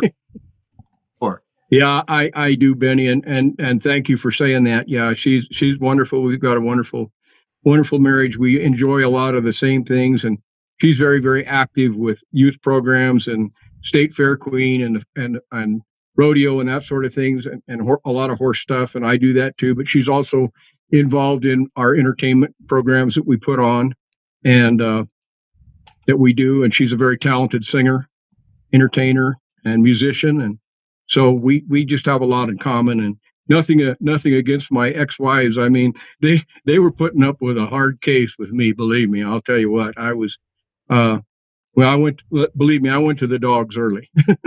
I went to the dogs early. But, not every woman is cut out for that, and I understand that. But I guess it was something that I just felt like I had to do, and I did it. And I'm glad that I did. And I'm glad that I still have all these wonderful friends, and that I'm still able to get out and hunt. I'm still in great physical condition. I still get up and work out, and I'm running and working colts and feeding cattle and doing all that'll keep you in shape, and so my health is good. I can still do all that, so that's a good thing too. So I never got busted up out there real bad or anything. I hear stories of a lot of people, and I always think of Warner and Kelly. And of course, I will tell you, I've never hunted as hard as those guys did, or hunted as hard a country as they do. I take my hat off to them, and although I've never met them in person, I did get to know Marvin Glenn a little bit via letters and telephone calls, and he was a very, very nice man, very supportive. And I know they're just wonderful people, but they hunt some of the most rugged country. Oh my gosh. And they've had some terrible wrecks down there. And I can just see why. You're just you're in peril anytime you get after a lion down there. I mean, it's bad. And they've been busted up, and I don't take anything out on your mules, Brett, but they've had some mule wrecks too. But believe me, I've seen lots of horse wrecks too. And I've got nothing against a good mule. I've rode quite a few of them, and I think if I was starting over today, and I think I would look far and wide and be willing to spend the money to get a good saddle mule. I love horses. I love working horses. I work cattle. I've got some good mountain horses. I really do. But I'll tell you what, I think the merits of a good mule are truly there, and they're just tougher. They're steadier, more sure-footed, and they're going to save themselves. And generally, they'll save you in the process. So, and the key, I got a lot of admiration for them. The key word is a good mule. Yeah, good. Yeah, and just like a good dog. That's what I. Yeah. That's what I tell people. Spend the money if you can. Go make the money before you start, and go buy the best doggone dog you can find. And that dog will help you and move you along the way so much quicker than even the best mentor can do. And I always thank Leo for doing what he did for me and getting that Mooney dog to me. I called him Earl, but he was that was a godsend right there. Really was. So that would be my suggestion. And then just get it. You got to get in the woods. Weekend warriors do okay. And do pretty good on lion hunting on snow, and they get lucky on the dirt once in a while. And everybody's a lion hunter, when the times are good, and we get to see it all over Facebook and stuff. But there's not too darn many guys out there making a living catching dry ground lions. Believe me. No. There's guys like Mike Root. If you get to hang out and talk to Mike Root very often, you realize, well, first off, how hard he hunts. And how you were saying earlier about learning the country. There's nobody knows the country any better down here than Mike Root. I mean, he knows. No. He can ride, a little set of mountains out here for 2 days and say there's no lions in here right now, and then he moves to another, and he knows exactly where to go. Right. And he's just lived the life. That's been his whole deal since he got out of the Marines and came back, and I mean, he did her. He's done her. He's probably about as close a model as I could find to Dale Lee as anybody I know. Yeah. And that's all Dale ever did. That's why Dale never had a family. He married once, but I mean, all Dale ever did was hunt. That's all he ever wanted to do was hunt. He could have ranched. He could have done the things Clell did, but he just hunted. I called back in those days, though. You didn't get paid unless you caught him something too, right? Well, that's true. Yeah. So you might get a booking fee. If that was the same way today, you'd see 80, 95% of these guys drop out. Be a lot of cheating going on. Yeah. You're so correct. You're so correct. And it just you guys were talking about the shade tree. It's so different these days from that sort of communion to what we have now. It's so the whole podcasting is kind of your shade tree now. It's not and it's not really interaction no more. It's like just listening to somebody talk. There is no big game houndsman back in the day. There'd be big fights and you'd learn a lot. you'd learn a lot, and you'd find out who the person is. Now, your communion, your little gatherings is just listening to podcasts. Like that's what I like about what we do with our live. I mean, it is what it interaction. is. Yeah, interaction. It just is. Well, what it is. I think Brett, I take my hat off to you because put it back on. Yeah, I know. You've done a lot with this deal, and I think you're doing a great service. And I think Bruce Kennedy is smiling down on you, bud. Well, Bruce motivated me when I went over, and of course, I didn't know anything. I wasn't raised with hound dogs or anything. I just always, ever since I read Beatty's Cabin and Elliot Barker. I've got that one right here. Yeah, and man, I thought that's what I got to do. And then when I found Bruce and the Shade Tree, and then he came out with those Warriors of El Gato videos, I went over. I was working in Tucson, matter of fact. I went over and sat down in his kitchen and sat there and talked to him, and we might have had a drink or two. I don't know. And Bruce he just fascinated me. Then. That's all right. I had no problem with that. Back in the day, Bruce was he might, but he was a real history buff too. Oh man, he was a real history buff. I'll tell you, I was in the airport in Austin, Texas, and I'd been down in Brady and Menard, Texas, on a hunt, and I got a call from Chris, his wife, and he told me Bruce had passed. And that was pretty tough for me. Pretty tough. Bruce, one thing I liked about Bruce is, man, if he didn't like you, he made no bones about it. He just... Oh, no. And there were a few guys he didn't like. No, exactly. And, I didn't know. I was surprised that he liked you, because didn't you used to run Airedale? Well, that was a deal. He was friends with a guy named John Henry. And John Henry had the bulletin board called the Coyote Gods. And John Henry had Airedales. Well, and Bruce, now Bruce accused John Henry's of being, how would you say it, politically correct without us getting in trouble? He was,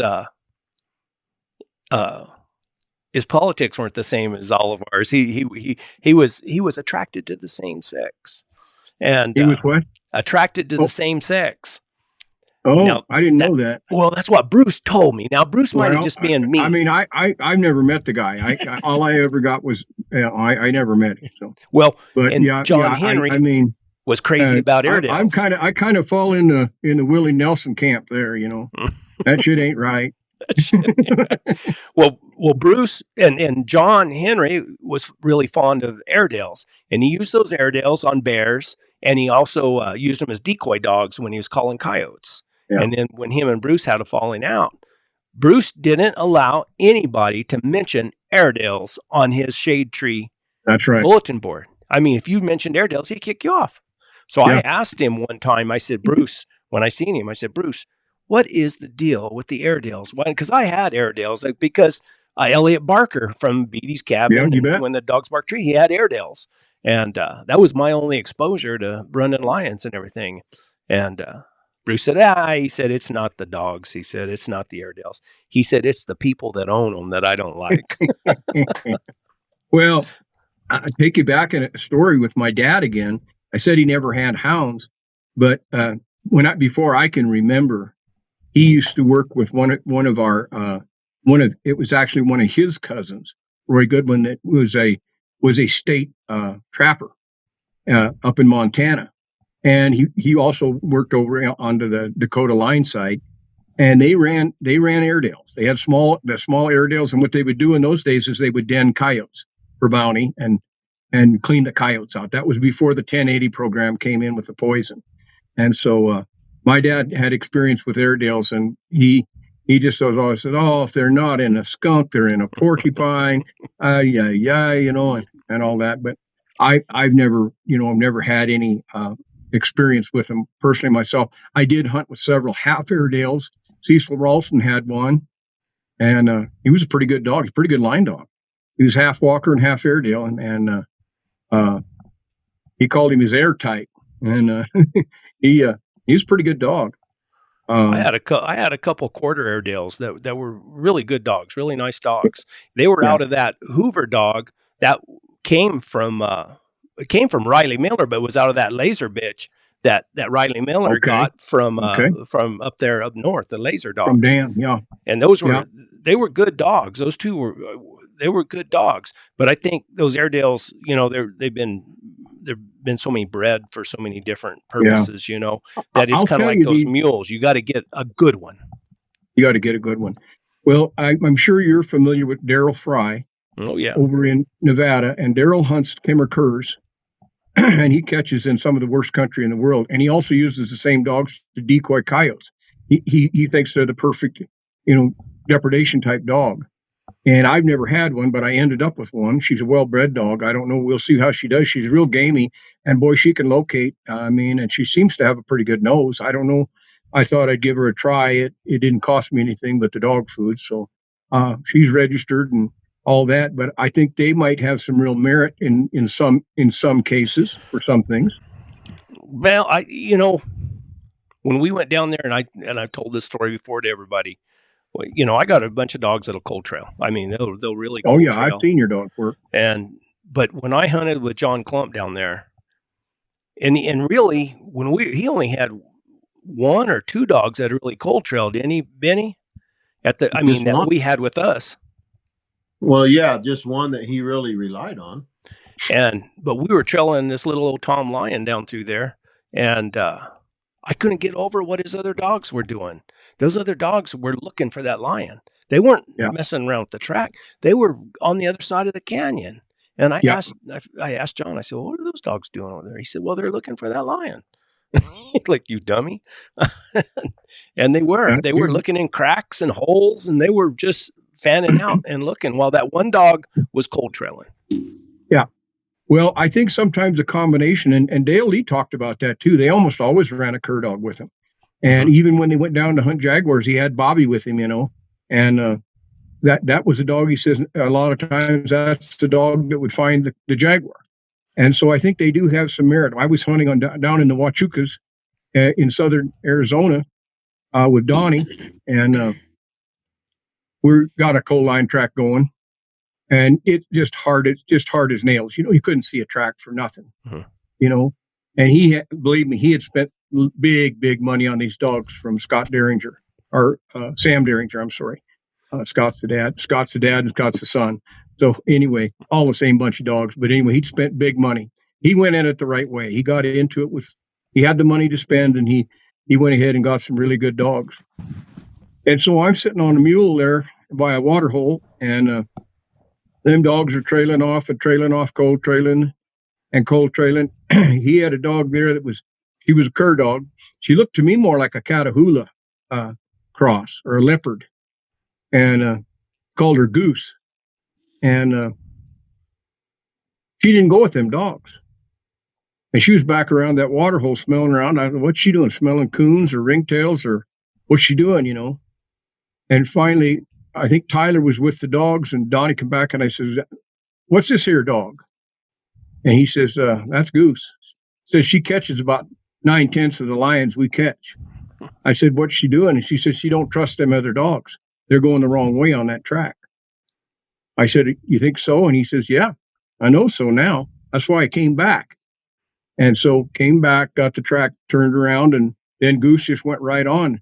And when Goose was pretty silent, but when she'd go to the front and she'd open up, there's the lion. And almost all of them are in the rocks there, almost all of them. Yeah. And he said, that's the secret weapon right there. And I said, well, what kind of money did you have to spend for that dog? And he said, yeah, she came from Derringer's too. And he says, I'm embarrassed to tell you. He said, but it made all the difference in the world finding those lions. And so I don't think it's a bad trip to throw one of those in there. And I know on bobcats, and like I said before, lots of bobcats are treated, not located. And this little dog, she's funny. And talking to other guys that have had these dogs, said that's their ace in the hole. Maybe it's because they've been used on squirrel a lot. I don't know. But I mean, she doesn't miss a lick. She watches planes fly over. She watches birds fly over. And I mean, she's using her eyes. She's using her nose. She's cocking her head and using her ears. And so, hey, I might have done a lot better throwing one of those in a lot earlier. Well, you probably didn't hear the story about the little fox terrier that I went with a kid. I gave him some dogs and we went out and we ran a bobcat and we seen the bobcat on the side of the mountain and got to actually watch the tricks the bobcat did. You know, he just moved this way and then circle around, move back that way, and just all over. And those old dogs were on the ground smelling and trailing him. They were trailing him, but they never could get caught up to him. And there's a little old fox terrier. Heck, she wasn't that big, and she was up there with them. And of course, she didn't do a lick of trailing. And that bobcat come back down a little ravine like that, and then hid in the rocks over there. And I'll be danged. And she wasn't even supposed to be there. That kid had said, oh, you know, I forget what he called her, Trixie or something. I don't know why Trixie is here. She followed me from the house. And that little dog went down there and caught that bobcat, stuck her head up and ran down there. I know she was running the wind because she never seen the bobcat and ran right into it. I mean, that cat reached over and swat at her, and then wah, wah, wah, wah, and then of course, then all the hounds came on down, and I've seen that. When the old guy I told you about, that Leo, when we were hunting bobcats, he had a cur dog. He called him Jigs. He'd ride in the front of the pickup with us, and he would carry that dog everywhere he went. And he said this dog here catches over half the cats, and he says because he said he's not cold trailing them, but he's so smart. He knows when Pike and Ike get one going. That's what he called his two main old dogs, Pike and Ike. And he said they get one going and stuff. He's up in front, and the next thing you know, he said, I've seen him stop. And he said, I've seen these dogs trail, their noses down and trail, and a bobcat's circling around and hide behind a patch of high grass and stuff, and they go right by him, and he'll get up and walk the other way. And I've seen that too. And he said, but they would never do that with Jigs. Jigs would nail him, you know. Well, and I think down in South Texas, that's probably why those guys put down 10 dogs at a time. They run over them cats. Yeah, there's so many dogs out there. There's no place for them to hide. Yeah. Oh, there is. I've never bobcat hunted down there in that South Texas area, but I quail hunted down there quite a lot, and hog hunted and deer hunted. And of course, I was out there, and I'm always, you know, looking for tracks, and bobcat tracks would beat out in trails down there in that brush country and stuff. Yeah. And stickers, and I could see where a big dog would be at a real disadvantage in there, but. Son of a gun! There was a lot of cats, a lot of them. Yeah, they catch a lot of them. Cody, you know, he's had little hard times here lately. He lost a couple of his good dogs, and I heard that. Yeah, but he's getting some caught again. I talked to him just the other day, and Cody's a good hunter and he's got good dogs and he's a good houndsman. It won't take him long. He'll have a couple other dogs step up. Start making I got difference. A kick out of it. I ordered the Full Cry magazine again. They came out with it. Mm-hmm. And I ordered it, and I saw that they had an article on Cody in there when he went over to hunt a leopard in Africa. Well, come to find out, he was hunting leopard with a friend of mine over there, Gavin Liffus. Yeah. And Gavin has come here and hunted with me. And Gavin was breeding those Gascon Grand Saint-Chias or Saint-Joie or whatever they call them. Those French dogs, right? Dogs. Yep. Yeah. And anyway, this character up here in Durango kind of got into him, and I tried a couple of them. I didn't have any luck with them. But who was that guy that brought in those French dogs that time? Tim Hubble. Was that the guy that made the big deal about bringing them in? And yeah, that was years ago. Yeah, that was John Kessler got a few of them. Yep.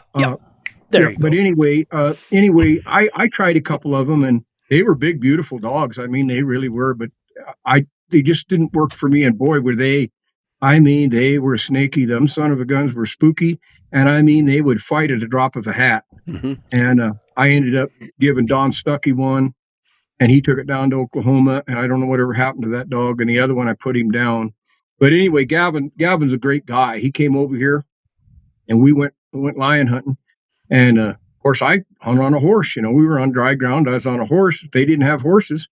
And that guy, he trotted alongside my horse all day long, and he could trail just like one of them bushmen. And he's a great guy. I took my hat off to him when we got done with that hunt, and I took my spurs off and tied my spurs together and handed him his spurs, and he's has them hanging in his hunting lodge in Africa. So the other day I saw he was over hunting with Jared Nichols over in Globe, and I got a young guy over there that I'm real good friends with that hunts a big ranch over there, and real good young lion hunter. I mean, he's got some dirty cold nosed dogs, and he's catching lions, but he's one of those guys that's friends with everybody. He's not jealous. He's not a braggart or nothing. Hardly anybody knows his name, but he was having trouble catching that big lion down there, and he was pulling his hair out. And he's getting backwards on him and stuff. Of course, Jared is very, very experienced. And, he hunted with Kibler a lot, but he hunted with Bill Workman and guys like that, and Smith. And now he's got a bunch of relatives and stuff hunting with him. And Eric had been running that line, and he'd call me up and what am I doing wrong? And what are we going here? And lo and behold, Jared came in. He knew Jared was in there. They're friends and stuff. And Jared came in there and got on the short end of that track, caught that big old tom, big son of a gun, in about a mile, he said. And then I found out Gavin was with him. So that was kind of cool. What a small world. From Africa to Arizona to New Mexico, So, guys, I got to leave it with you for just a minute. Okay, Benny, Chris, take over. I just like to listen. Yeah, I like them stories. I think everybody likes them stories. Well, Benny and I, we've had some fun. When we were hunting down at the Lobo, that was quite a place down there, Benny. I'll tell you what. Whew, I don't think it gets. I mean, there's tougher country than in a lot of places and stuff, but I don't think there's much tougher trailing than there is down there in that piece of the world. And boy, that's an old windblown son of a gun. I've been in some real bad country, Mike. I always hunted the worst rock pile and the most bluffs and all of that. But that country down there is the only place I ever had a horse get on me and break my leg. Yeah. Oh, I felt bad about that. We were down there, and we'd been hunting, and we were all on young horses. We were riding colts. I mean, and Missy Mraz is just an outstanding lion hunter, and just a great human being, fabulous gal to hunt with, and cowgirl there's none better. And we were coming back, and we were kicking these old colts up into a trot and a gallop coming up this sand wash. And Benny, he's coming along behind there, and he had this kind of a dopey headed colt. And all of a sudden, I heard, "Hurrah!" I looked back, and there's a big cloud of dust, and that colt stepped off he stepped off a bank or something, didn't he, Benny? And down he went. And, the bank, and he just drug his. Yeah, and I never got my foot out of the stirrup. It happened so fast that he rolled over, and there was one rock sticking out of the ground, and that rock was between me and my leg was between that rock and that horse. Yeah. And then when he jumped up, my spur was hung, and he flopped around me with me down there and hanging around the back. And I shouldn't laugh because it wasn't funny, but it was kind of a funny sight there for a minute. But Benny, he was hurting. I was worried about you driving all the way back to Hagerman. Yeah. Oh hell! I never got my leg looked at and messed with for a month and a half later in Phoenix. Oh yeah. Yeah, but Brett was asking about that prairie dog deal. I had over on the Alamo, that Navajo satellite reservation over there north of Magdalena. I had cattle over there, and Presley, one of the Navajo guys that worked there on the ranch, he says, "Hey, when are you going home?" And I said, "Well, I don't know. What's up?" And he says, "Well, tomorrow we're going to have a big barbecue, and you need to come." And I said, "What's the deal?" He says, "Well, first we got to go hunting."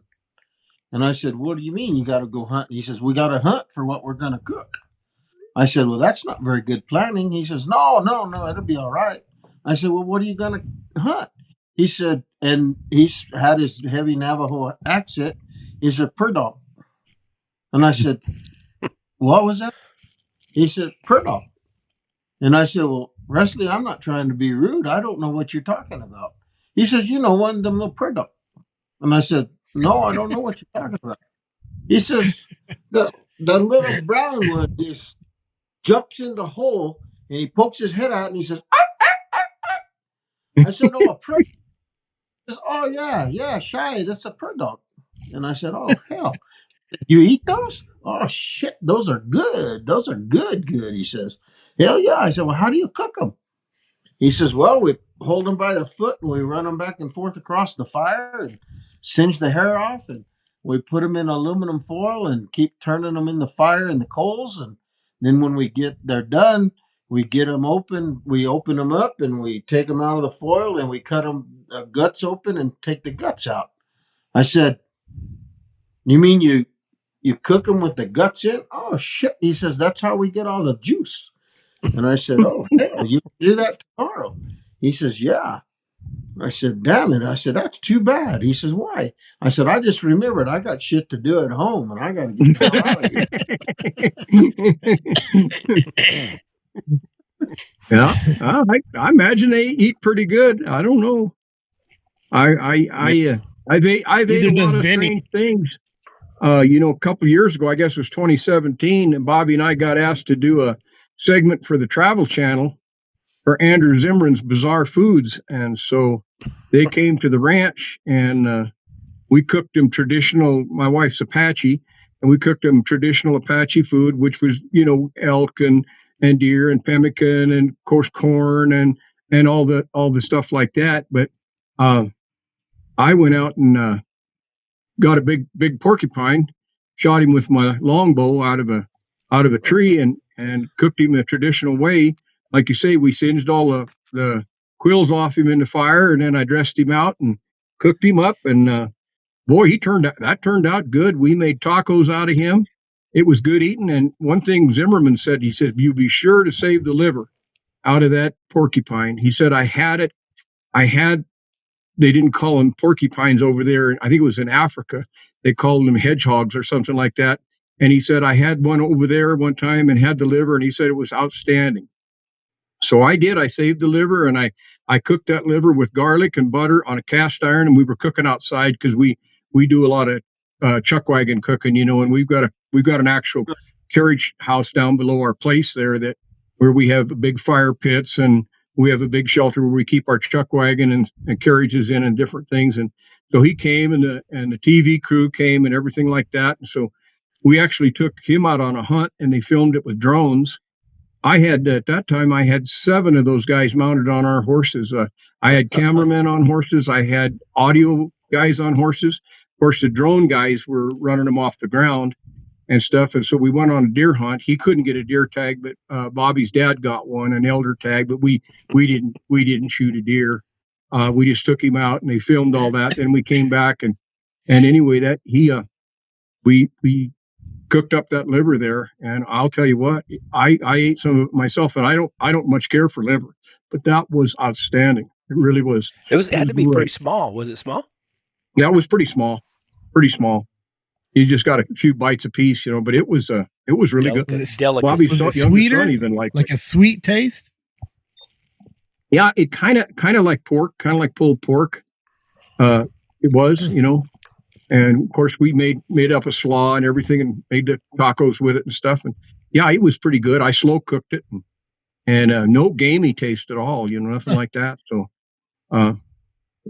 I've skinned thousands of coons, but I've never eaten one. I know they eat them, but boy, you'd go out at night, and I mean, there's nights we'd catch 12, 14, 15 coons and have them in the back of the pickup, and they'd been in the cornfields or the wheat fields and stuff. And next morning, they're already starting to whoop, a little bit, and you're skinning and that smell and stuff. And I said, "Whoa, boy, no thanks." I never ate one.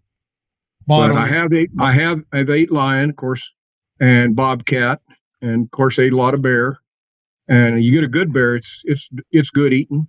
Lion's okay. It doesn't have much taste. People talk about what a gourmet food it is and stuff, and I cooked it for a lot of big game dinners and stuff. But it looks like veal pretty much, but it's generally what you put on it, what you season it with, and deep fry it, and have a dipping sauce. And I mean, it's real mild. I'm going to say Mike, it tastes kind of like chicken. Yeah, I don't know. You're making me hungry. But, I know I haven't even eaten it. If you're hungry, with a dipping sauce, I like that. Bobcat, I had a little trouble with that bobcat. I had a big old party, and of course there was some beer involved, but we had goat and we had some lion and we had that bobcat, and there were some guys that ate it and liked it pretty good, but boy, every time I took a bite of that stuff and got it in my mouth and stuff, and I could think about them pack rats that bobcat had been eating and different things like that. And I said, lions eat a lot of venison. That's recycled venison, but I don't know if I like recycled pack rat all that much. No. So what do you got, Benny? Tell us a story. This is what Mike was talking about. That's from Africa. Hedgehog? Yeah. Yep. Yep. And they're cut off. You can't see the end here, how big it is. Oh, they're They've big. cut it short so they could make this necklace. But look at the, that's dry Africa from Swaziland. That's one of those hedgehog deals they got over there. Yeah, that's exactly what it was, Benny. He shot a picture of it, and that's exactly what it was. I mean, that was an awful looking thing. Yeah. I've had terrible times with porcupines, so I don't mind taking them out. I've actually lost dogs to porcupines, and I mean, I just had them so bad. They had them in their eyes. They had them, so many hundreds of them in them and stuff that they'd work out through their brain. And I just hate those damn things. Do you still have many porcupines up there? Yeah. We don't have hardly any down here anymore. They killed some of the biggest pinon trees in our yard. They've killed them, and so if we see them, they don't last long. And they're good. They're fun to shoot with a bow. They don't run off like a deer. Get them up that tree. I could sit around there and sling a few arrows and finally hit one. Well, I remember finding porcupines that were a lion and ate them and turned them over and split them open, just like clean, just as clean as could be. We find that quite often, and we've got a lot of elk and a lot of prey species in our area. We don't have a lot of cattle problems like they do in Arizona or west New Mexico, because we have so many elk. In fact, the night before last, Bobby got me up at 3:00 in the morning and at the ranch, and I went and looked out the other bedroom window, and there was a 10-cow elk so close, if I'd have reached out the window, I could have slapped him on the back. And the night before, we'd seen about 300 head right there in our heifer pasture. I mean, they're coming through there, just elk everywhere. Oh, and they're looking for anything green. I'm hoping they move on, That's why they're bringing the wolves in there. We don't have near the deer we used to have. We don't hardly ever find a deer kill anymore. Where's just that elk. state? Where's that state they're about to open season those elk? Where was that? Wyoming. Like literally open season, about it? Right, Benny? Open season? They're getting ready to just uncork the tags for Wyoming elk hunting because they're just overpopulated. And, Wyoming's big deal has always been those speed goats, but I guess they've been overlooking it. And maybe the predators are running them out of the park. I don't know about that. My son lives in Wyoming, and I use lots of elk and stuff. But they had a terrible winter last year in Wyoming, and winter kill was tremendous on deer, elk, and antelope. So I just don't know. And I know over closer to Yellowstone and stuff, the wolves are being real hard on the elk. Yellowstone population has gone down to about 1/10 of what it was 15 years ago. And the wolves are going crazy, and you can hunt wolves up there now. Colorado has just reintroduced them, and they turned 10 of them loose at $1 million a wolf. It cost them to turn those wolves loose. $1 million a wolf in this program. I'm going to show you a flyer that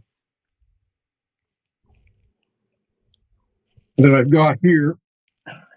Hold it up. I don't imagine anybody can. The other way. Go opposite. Right there. There you go. Right there.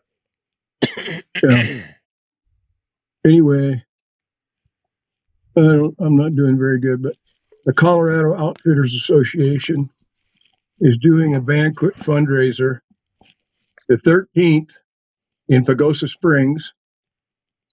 Bobby and I will be performing before the banquet. Oh, cool. And the subjects that we're going to be bringing up at this is course, the mountain lion and bobcat hunting ban that's being proposed in Colorado right now. And we've got to fight that. I mean, it's the front range over there, and God bless those people, but they just don't have a clue about mountain lion and bobcat hunting, but they're the people that are trying to make the rules. And then also the uncontrolled wolf population with no management agenda. They have no management agenda at this time. And so we're trying to build a unified voice to work against this. And I'm working with my good friend, Dick Ray. And I suppose most of you have heard of Dick Ray. Dick Ray is probably one of the greatest hunters I've ever met in my life. Probably one of the greatest, most knowledgeable wildlife people I've ever met in my life. Dick is in his 80s now, but he and I will be getting together tomorrow. We get together every 2 weeks. He does a little entertainment as well, and we do our every 2-week deal in Durango, Colorado on Tuesdays. And Dick is somebody that we need to get an interview with because you got a room. You got a room named after you now, don't you, or something like that? Yeah, the Strader Hotel. You bet. Yeah. And it's a great venue because we get a lot of ranchers in there. We get quite a few lion hunters come in, and just have a good time. Sharing cowboy songs and Western music and poetry and jokes and old stories and stuff. And anyway. For those who don't know, Dick Ray had the New Mexico state record lion for many, many years. He still has number 2 in the book, but he also caught the world record lion in Colorado, the U.S. world record lion that Brian Williams harvested. The largest lion had been killed in over 100 years in the United States. Teddy Roosevelt held that record for many, many years. And Dick caught that lion, Dick and Mike, his son, for Brian back, I think it was 2003 or 4, giant, high country Tom. And anyway, he's just a wealth of knowledge, a great guy to listen to, very, very entertaining. He'd be a great guy to get on an interview because for some reason I'm thinking that old bow dog that I had went back to some of his dogs. I remember probably that name. Ray? Dick Ray. Dick Ray and Mike Ray. I remember. Mike Ray's his son. Right there in Durango, right? Well, they live in Pagosa. Outside of Pagosa, they have that wildlife park out there. And he ran Lobo Lodge over around Chama for many, many years. And he also had an outfitting business in Canada. And then he hunted jaguar in Venezuela for six straight years down there. And so, you talk about a guy that can tell you the stories. When I first started hunting in New Mexico, he was one of the few guys I would run into out there. And I think I was kind of a thorn in his flesh because they were running clients and different things, and he'd come around the corner and here'd be Mike Leonard turning out on the track, or something. But we've always been really good friends, and we're extremely close friends now. And he's very good friends with my wife. His wife passed away a couple of years ago, but just an outstanding human being.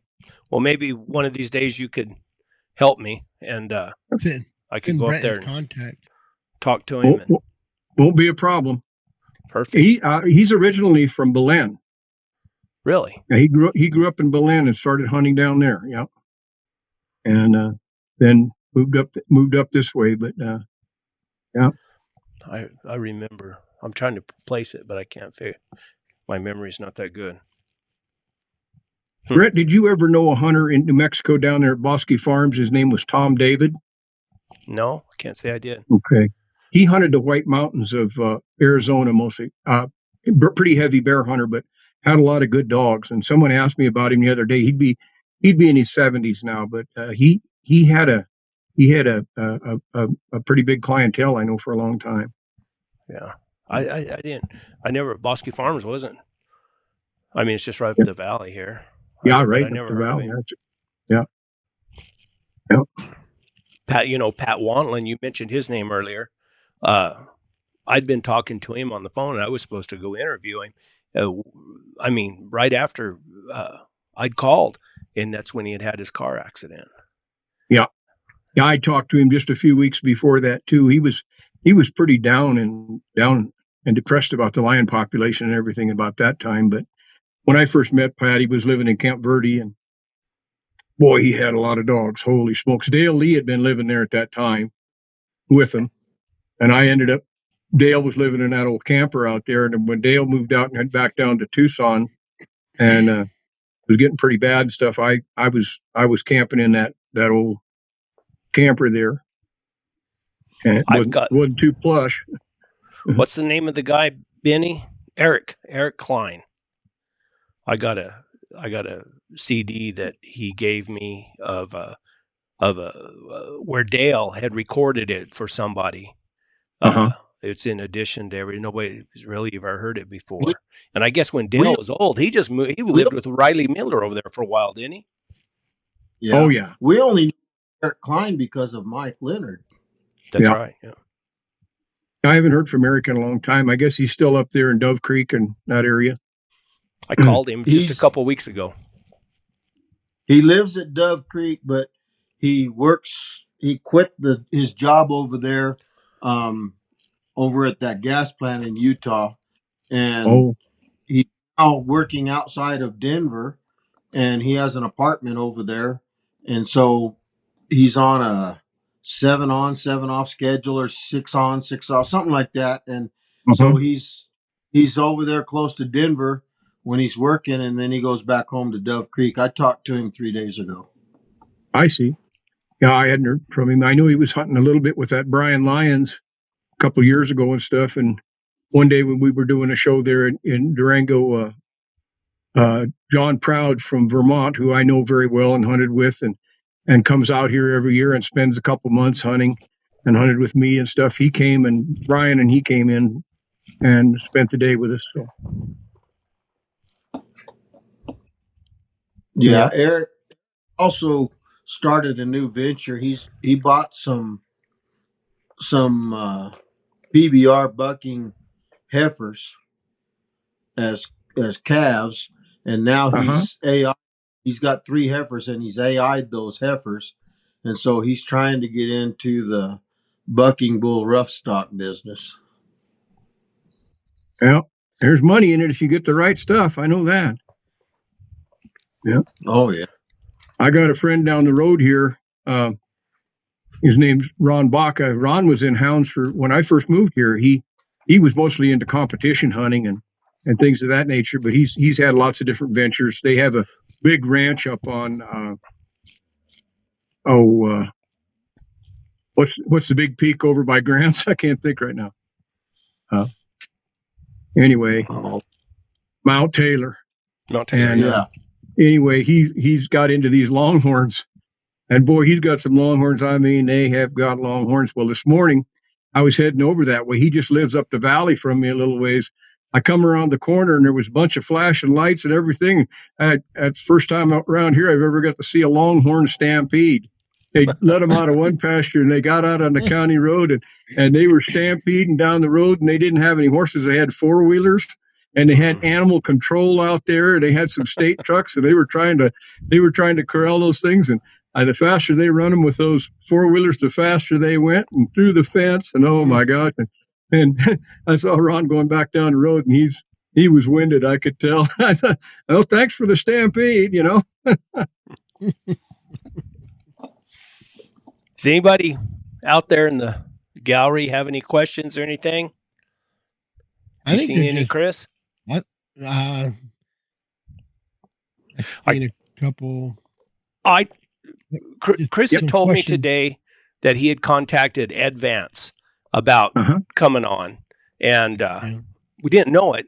And I chatting with Ed on Facebook, and he's deaf. He can't.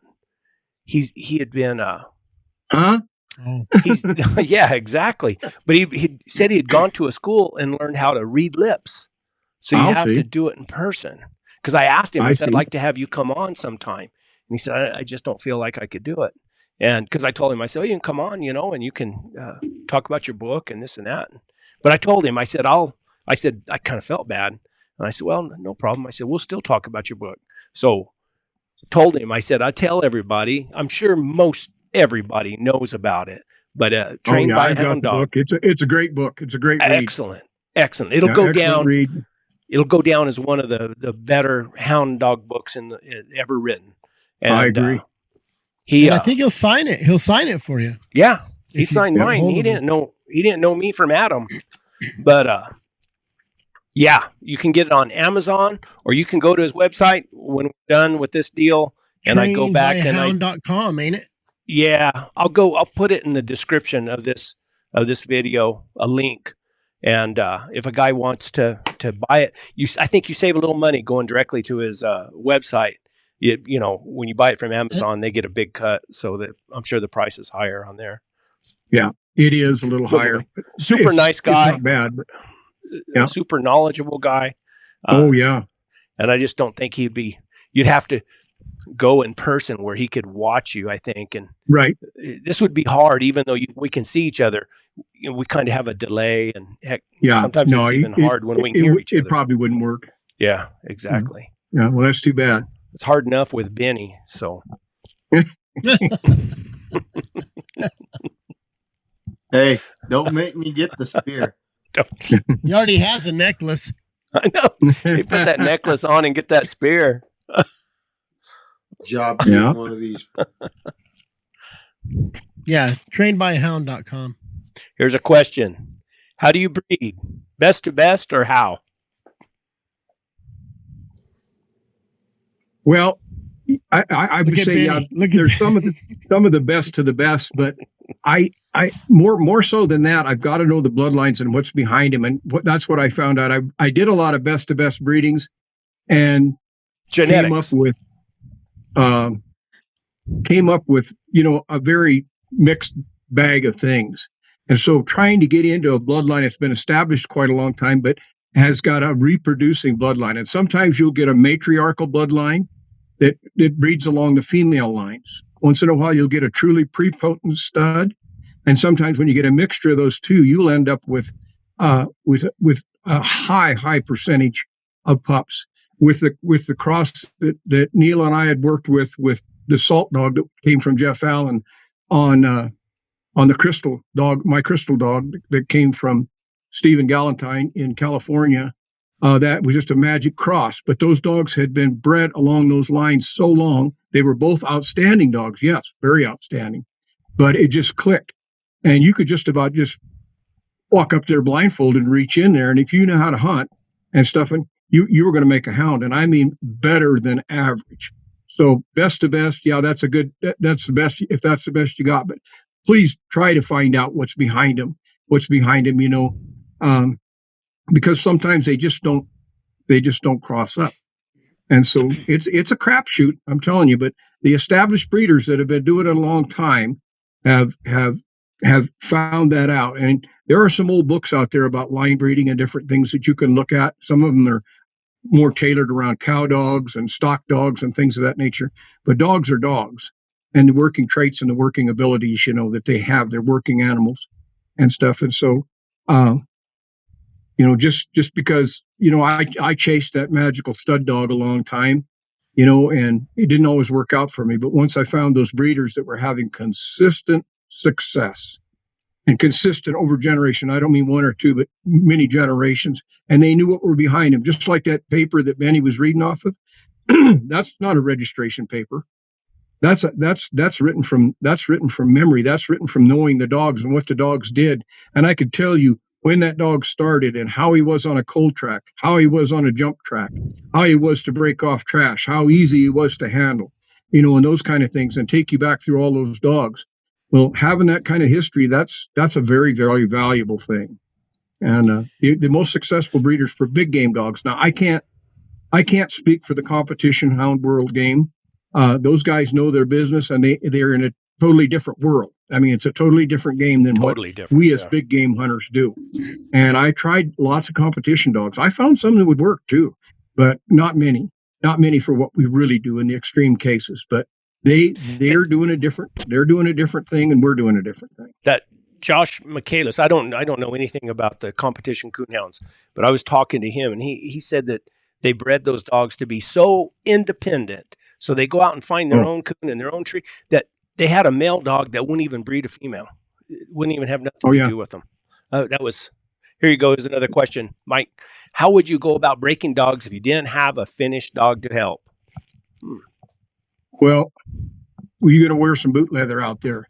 But you've got to be on top of it, and you've got to be out there knowing where you're at and what's in your area.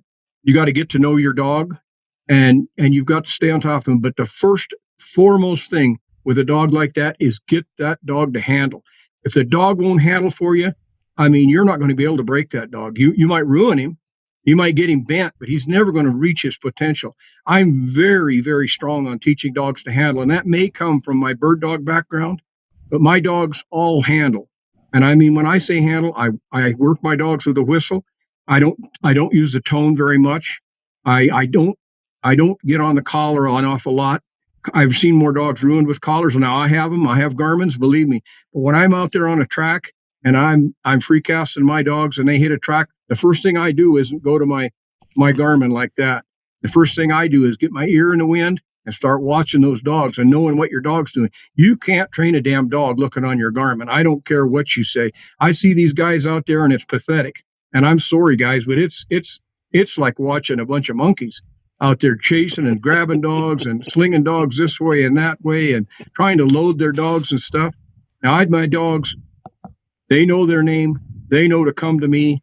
They know to load. They know to unload, and they better do it. And they will over time. It's not through punishment, but you work them, and especially if you got younger dogs, you start working them in the backyard, and you work them on a jerk line or whatever you need to do, but you get them to where they handle.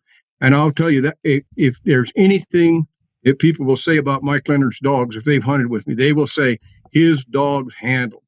I could take my dogs out, and I tell this story, and I've told it before, but I was out, had an ex-boss of mine out one time. He'd be a hard luck guy trying to get him a lion. He only wanted a lion on the dirt, and he only wanted a lion on horseback.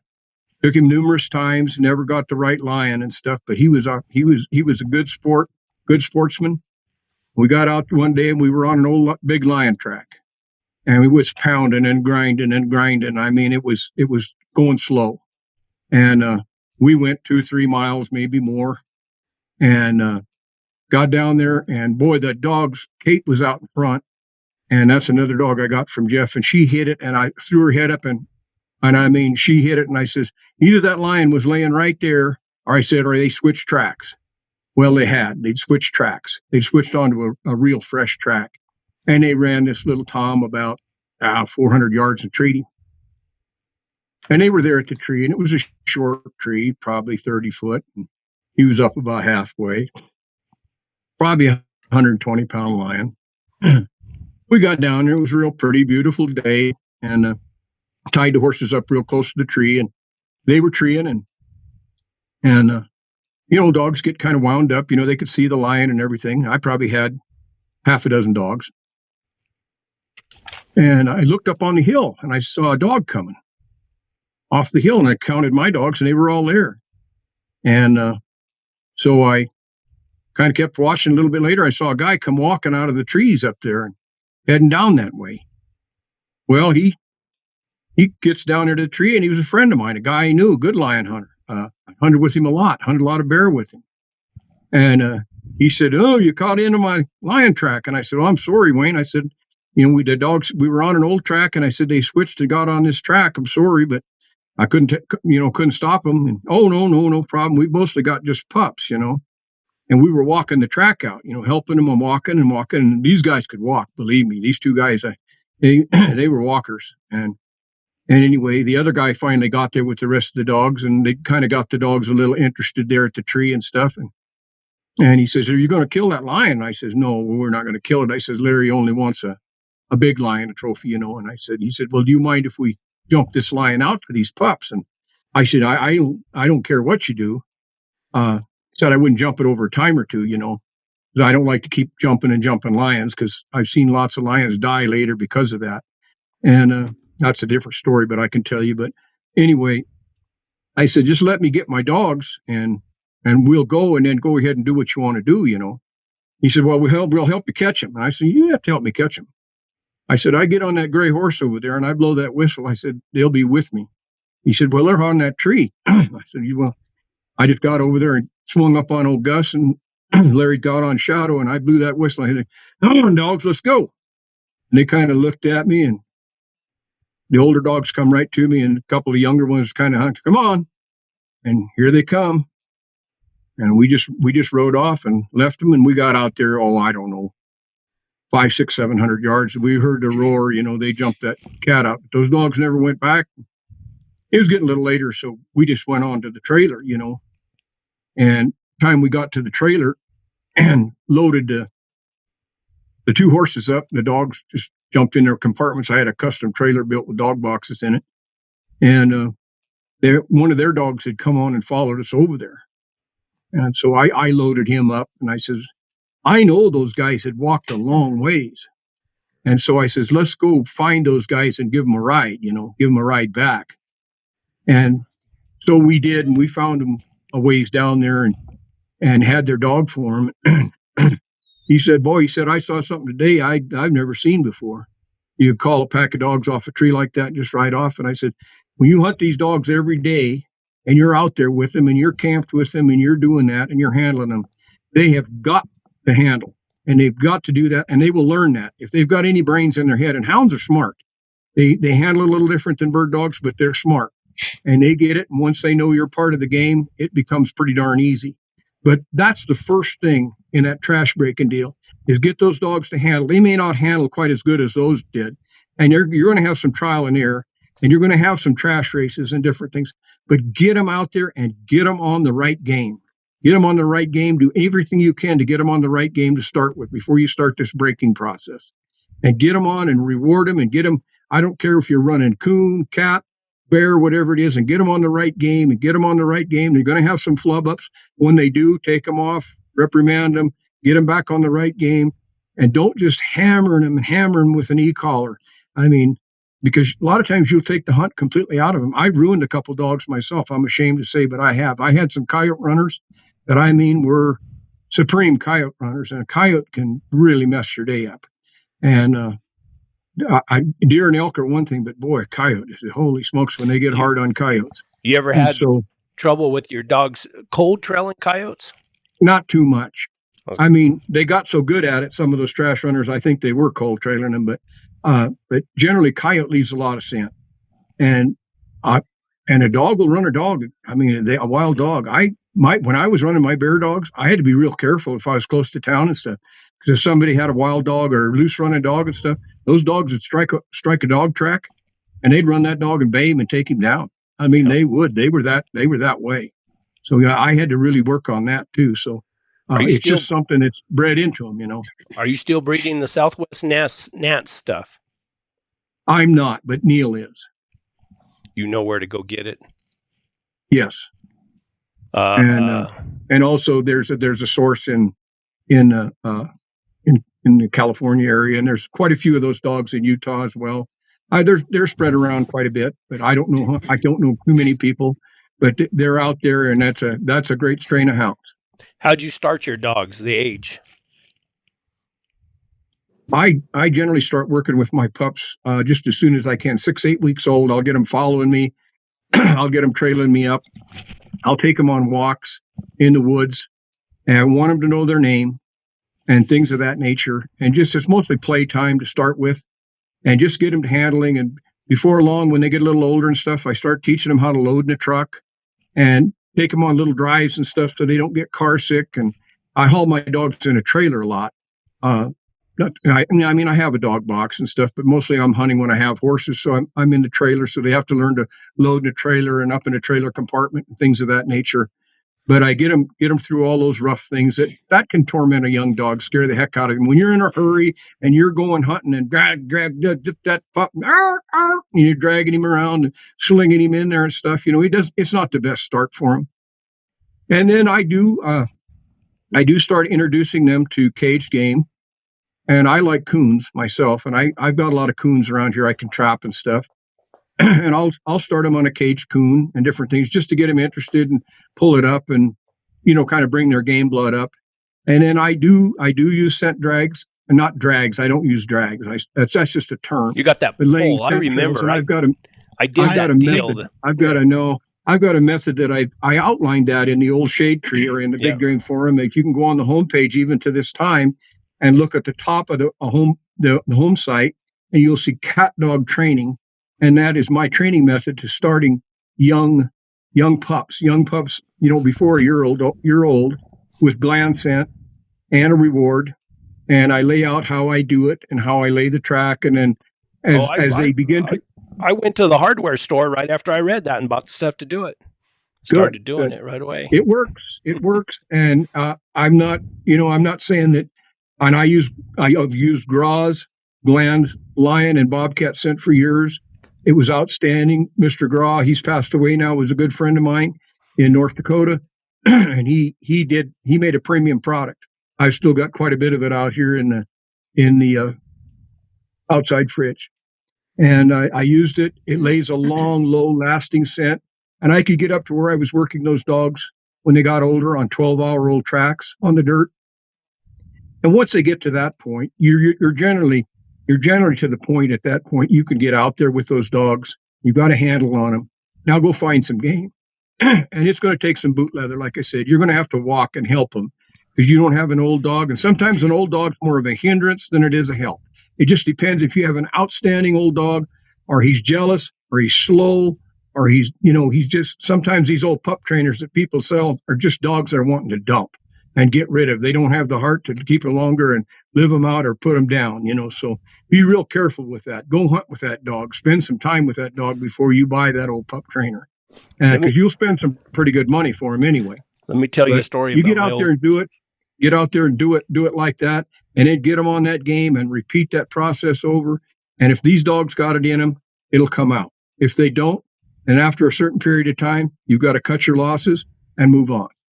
My old Susie dog, when I did that scent training, it was with the pole and I forget what we put on the end of it, and we'd make the tracks. I did that down through the farm field and through what I called my ditch bank, and I put I did some marks on the edge of the concrete ditch, just on the concrete. That concrete holds scent for a long time, because Susie went out there like a week later and would open up on that concrete, and it was Gras scent. Rock holds scent amazingly well. Yep. I used to play a little game here. I got an arena alongside the townhouse, the house in town here, and I've got one down at the ranch too. But I had a little Nance Walker dog here I called Milo. He was a trailing son of a gun. I'll tell you, cold nosed, just a really good trailing dog. He was hard headed as heck, but I mean a bad lion in the rocks. I mean he was a wizard, but he was so bent to trail that people would get a kick out of him. So I'd take a pebble about smaller than a marble the day before, and I would take that pebble and I dip it lightly in that Gras lure, and I'd spin it out through that arena to where it would roll all down through there and then roll out through the fence on the other side, out into where he couldn't get, And it had an old guy come over here. He was a bird dog guy, but he used to like to come over here, and he'd always come over and he said, "Where's that trailing dog?" He says, "Get that trailing dog out. Let's see if he can." I said, "He'll start a line track right out there in that arena." Yeah, he says, I don't know if he will this time. I said, "Oh yeah, I will." So I'd go in the kennel and let old Milo out, and he'd come out. Woo! He'd hit that where that rock skipped across there. And the funny thing about it is, he could trail that for a week. Yeah. He could trail that for a week, and he wasn't running by memory, and that he could trail where that rock had hit out there through there and stuff. So it really, really holds when it's saturated on a rock, like you said, where you rub it on there, or concrete where it's dense and stuff. So it was pretty interesting. But I was quite a game with Milo, and then I'd play ball with him and stuff, and he'd play just like a lab. I'd throw the ball up on the roof and it'd roll off, and he'd jump up in the air and catch it and bring it to me and throw it up again. And but he had a handle on him. Where'd it go? What kind of terrain features do you like to key in on to find lion sign? Well, it varies. It varies in varying areas, but the terrain, they don't call them mountain lions for nothing. And they like rocks, and they like high points. and they're going to get to those rocks and those higher points because they like to be able to see. They hunt a lot by sight, and they got extremely good eyes. And you've got to look for those areas where there's prey species. If there's no prey species, you're spinning your wheels. I mean, they may be hunting jackrabbits and pack rats for a while, but they're going to be hunting their normal prey species. They're going to try to find them. And to be in good lion habitat, you've got to have whitetail, mule deer, elk. I found them in areas with pronghorn antelope where they keyed in on antelope, and they were quite successful in hunting that. And when you don't have those features, and you don't have the prey, look out, because they're going to be killing something. And before they get out of there, it's going to be house cats, house dogs, sheep, burros, llamas. I've had them kill it all, Here you go. I've got a really good young dog. Every now and then when I free cast, if there's nothing out there, after about 3 hours, he will trash on me. I have tried just about everything. He is 11 months old. Well, he's young. He's young, and it sounds like he's got a lot of hunt in him. And maybe what I would do is try to get to an area where there's more game than that. 3 hours is a long time, and it's just like a young kid. You put a young kid out there, and he hasn't got something to play with. After a while, he's going to go off and get in trouble. He's going to find something to do. And 3 hours is quite a long time on an 11-month-old pup. They're still just kind of figuring things out. Everybody talks about this wizard pup they have at 6 or 8 months old. Once in a while, you'll get one, but they're still putting shit together. And so be patient with him, get him in some game, and then get him on the right stuff first so he knows it. And he's probably still going to trash on you some, but it's going to become less and less when you get there and you reward him. And I don't know what game you're running, but it really doesn't matter, but get him on some tree game. And I don't think it hurts. And I'll tell people this, unless you're into thick coon country where you hunt bear or lion, get them out there and coon hunt with them if you got coons around, and do that. And I don't think if you had a good squirrel population with young pups and stuff, I don't think it'd hurt to let them run those squirrels and tree them too. How about they start foxes? Looking up I don't know about foxes. Foxes are just, oh boy, I've wasted a lot of time with them. I mean, I really admire a dog that runs them. And I've got a friend here. He's got the finest strain of blue tick dogs in the country. He's got some running dogs too now. And I mean, this guy catches a lot of stuff. He sends me lion pictures, bear pictures all the time. But he is a fox fanatic because he can hunt real close to his house. He's got young children. He can hunt real close to his house. And I mean, he's a fox running dude. And he takes those same dogs, though, and he'll go and catch a lion. He'll go catch a bear. He'll catch a bobcat. But he's a hand. This guy's a hand. I mean, he stays right on him. You think a dog can learn to run like fox at night and then not mess with them during the day? I don't think so. They're following their nose. I mean, I know Lester Nance said that he had dogs that would do that, and I believed him. I think he was an honest man. I think there are some dogs you probably can, but I don't know. I think a fox is a fox. Day or night, he still smells the same. Day or night. And I've never had a lot of problem with red fox, but gray fox, them son of a guns.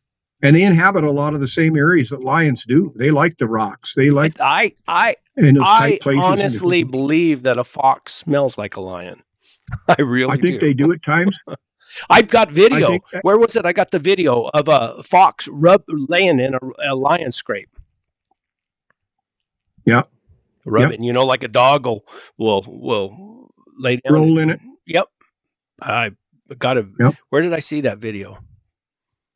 I even shared it. I thought I knew it. I've had lots of fox trouble. I think you're right. I'll tell you, it's quite a temptation for him. It's quite a temptation, even for like Kate. She was just a fabulous lion dog and stuff.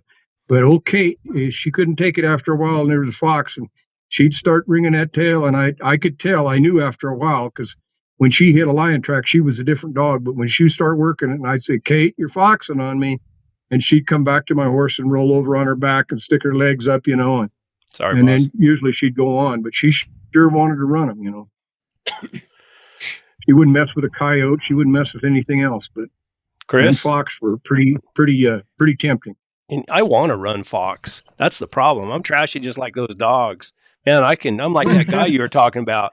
I can spend 10 days trying to find a lion track, but I can go out and find a fox track like right now. Yeah. Well, I don't know. And Alex, he's having a blast running them, and he's catching them. So I've caught a few, but not he called enough me to today, make and he me said, I think I got a want to be a lot of fox green hunter. fox and bobcat hides. He said, I've got, and he says, I need to sell them. Okay. Chris, you got anything? You've been awfully quiet tonight. What's wrong with you? I just listen. I want to ask questions, but he just keeps information. I don't want to bug him. I don't want to break it up. I got a question though. Is like I'm lucky. I can breed my own dogs and I can pick my puppy. I can watch him grow. You know, I do the whole. I did the whole paint roller thing. Because I read. I was on Big Game Houndsman. You know, my puppies run feral till they're 6 months old, or until the neighbors call and say your dogs are in the road. You know, I do the whoop, throw my dog food out in the yard. I watch who uses their nose or who just waits for me to throw it. You know, to me, if they wait for you to throw it, they're lazy. So I do all that stuff. But some people can't. They have to go pick a dog.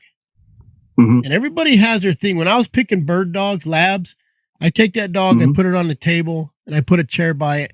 If that dog jumped off table, he's stupid in my book. If he walked around that table, jumped on the chair, and jumped off, to me, he was smart. But a lot like hounds, how does somebody go pick a hound pup that's kind of new to the game? Like that. Mm-hmm, yeah. Well, that's interesting. That's it. Yeah, you can. It's evaluating bird dogs is funny, and after you've been doing it a long time, because I was a field trial lab guy, and did the field trials, and I've also worked with pointers and have pointers now. But I can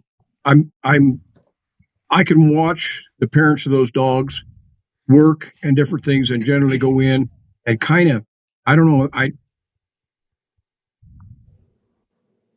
I know it sounds funny, and it sounds kind of voodoo, but I can look into a litter of pups sometimes, and I won't pick a shy pup, and I don't always pick the runt. Sometimes I will, but I look in there, but there's something, some pup will shine, and I don't know how to qualify that.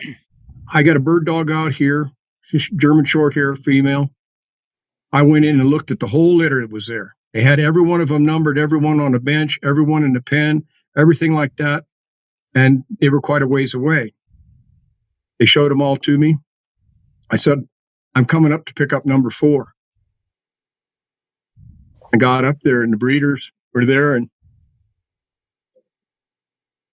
he said, you want to look at the rest of these pups? I said, I'll look at them all, but I said, number 4. And said, why'd you pick that pup? You never even seen her. I said, I saw your video and everything. I said, that's the pup. And he says, we've been watching that pup since she was born. She's by far the smartest pup in that litter. I said, I don't know, but she shined. And she's just the most tremendous dog I've ever owned. I mean, she's right here, right now. And I mean, there's nothing she won't do. I could catch a lion with that dog. I mean, she's that good. I mean, I could put her on it. She wouldn't run it on herself, but I could put her on. She can trail. But with those pups like that, being able to watch them is good. Knowing what you're looking for. When you're really, really green, it's tough. It's really tough.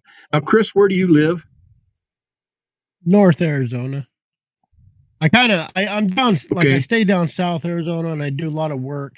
So I do a lot of dry ground down here, but I'm in North Arizona, up there in the White Mountains. He's a nomad. Oh, okay. So where at? I said he's a nomad. A nomad. So in the White Mountains. Like Sholo. Alpine over in that area? Yeah. Okay. Good area. Great Sholo, area. Vernon. Yep. Okay, Sholo. Yeah, great area. Good area to hunt, and you're close to the rim country and stuff. So you've got some good stuff there. You got a variety of terrain and the work dogs and different things like that. So that's great. I love that area.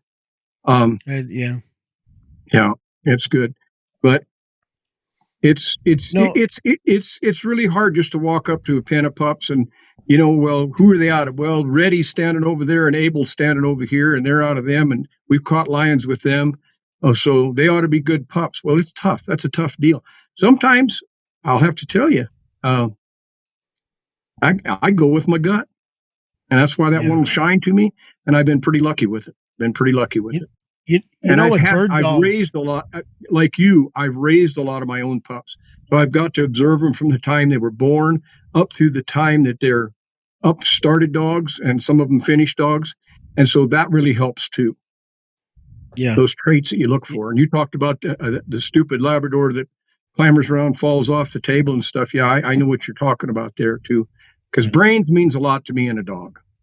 If a dog hasn't got a pretty good deal going on here, he can have the best nose in the world, but he's got to be able to put it all together. And so I'm high on that, high on smart dogs. Most of them are smarter than you think, but I mean, workable smarts work with their nose. Yeah.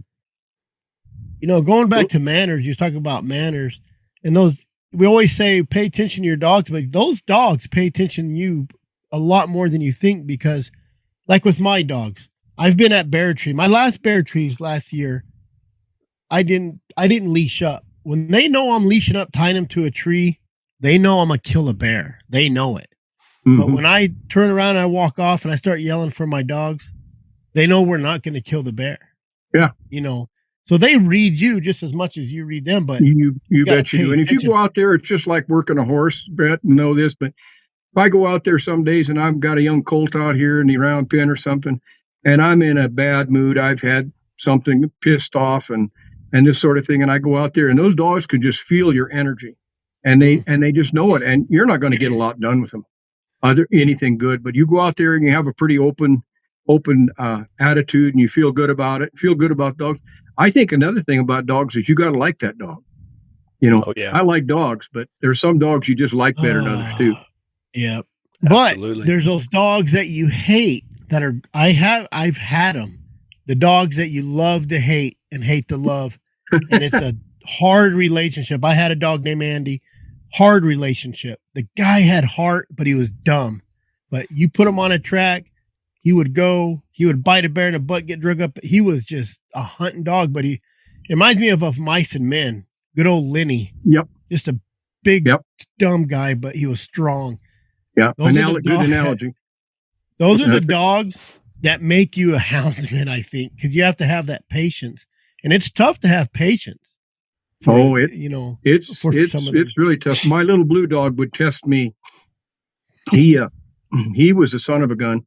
Got him on his first big line. He was 6 months old, and he was following me mostly. But we caught this big monster Tom up in the bluffs, and his daddy was their gunner, and my son was going to kill this lion. He's a big 190-pound Tom, Boone and Crockett Tom, who got up there.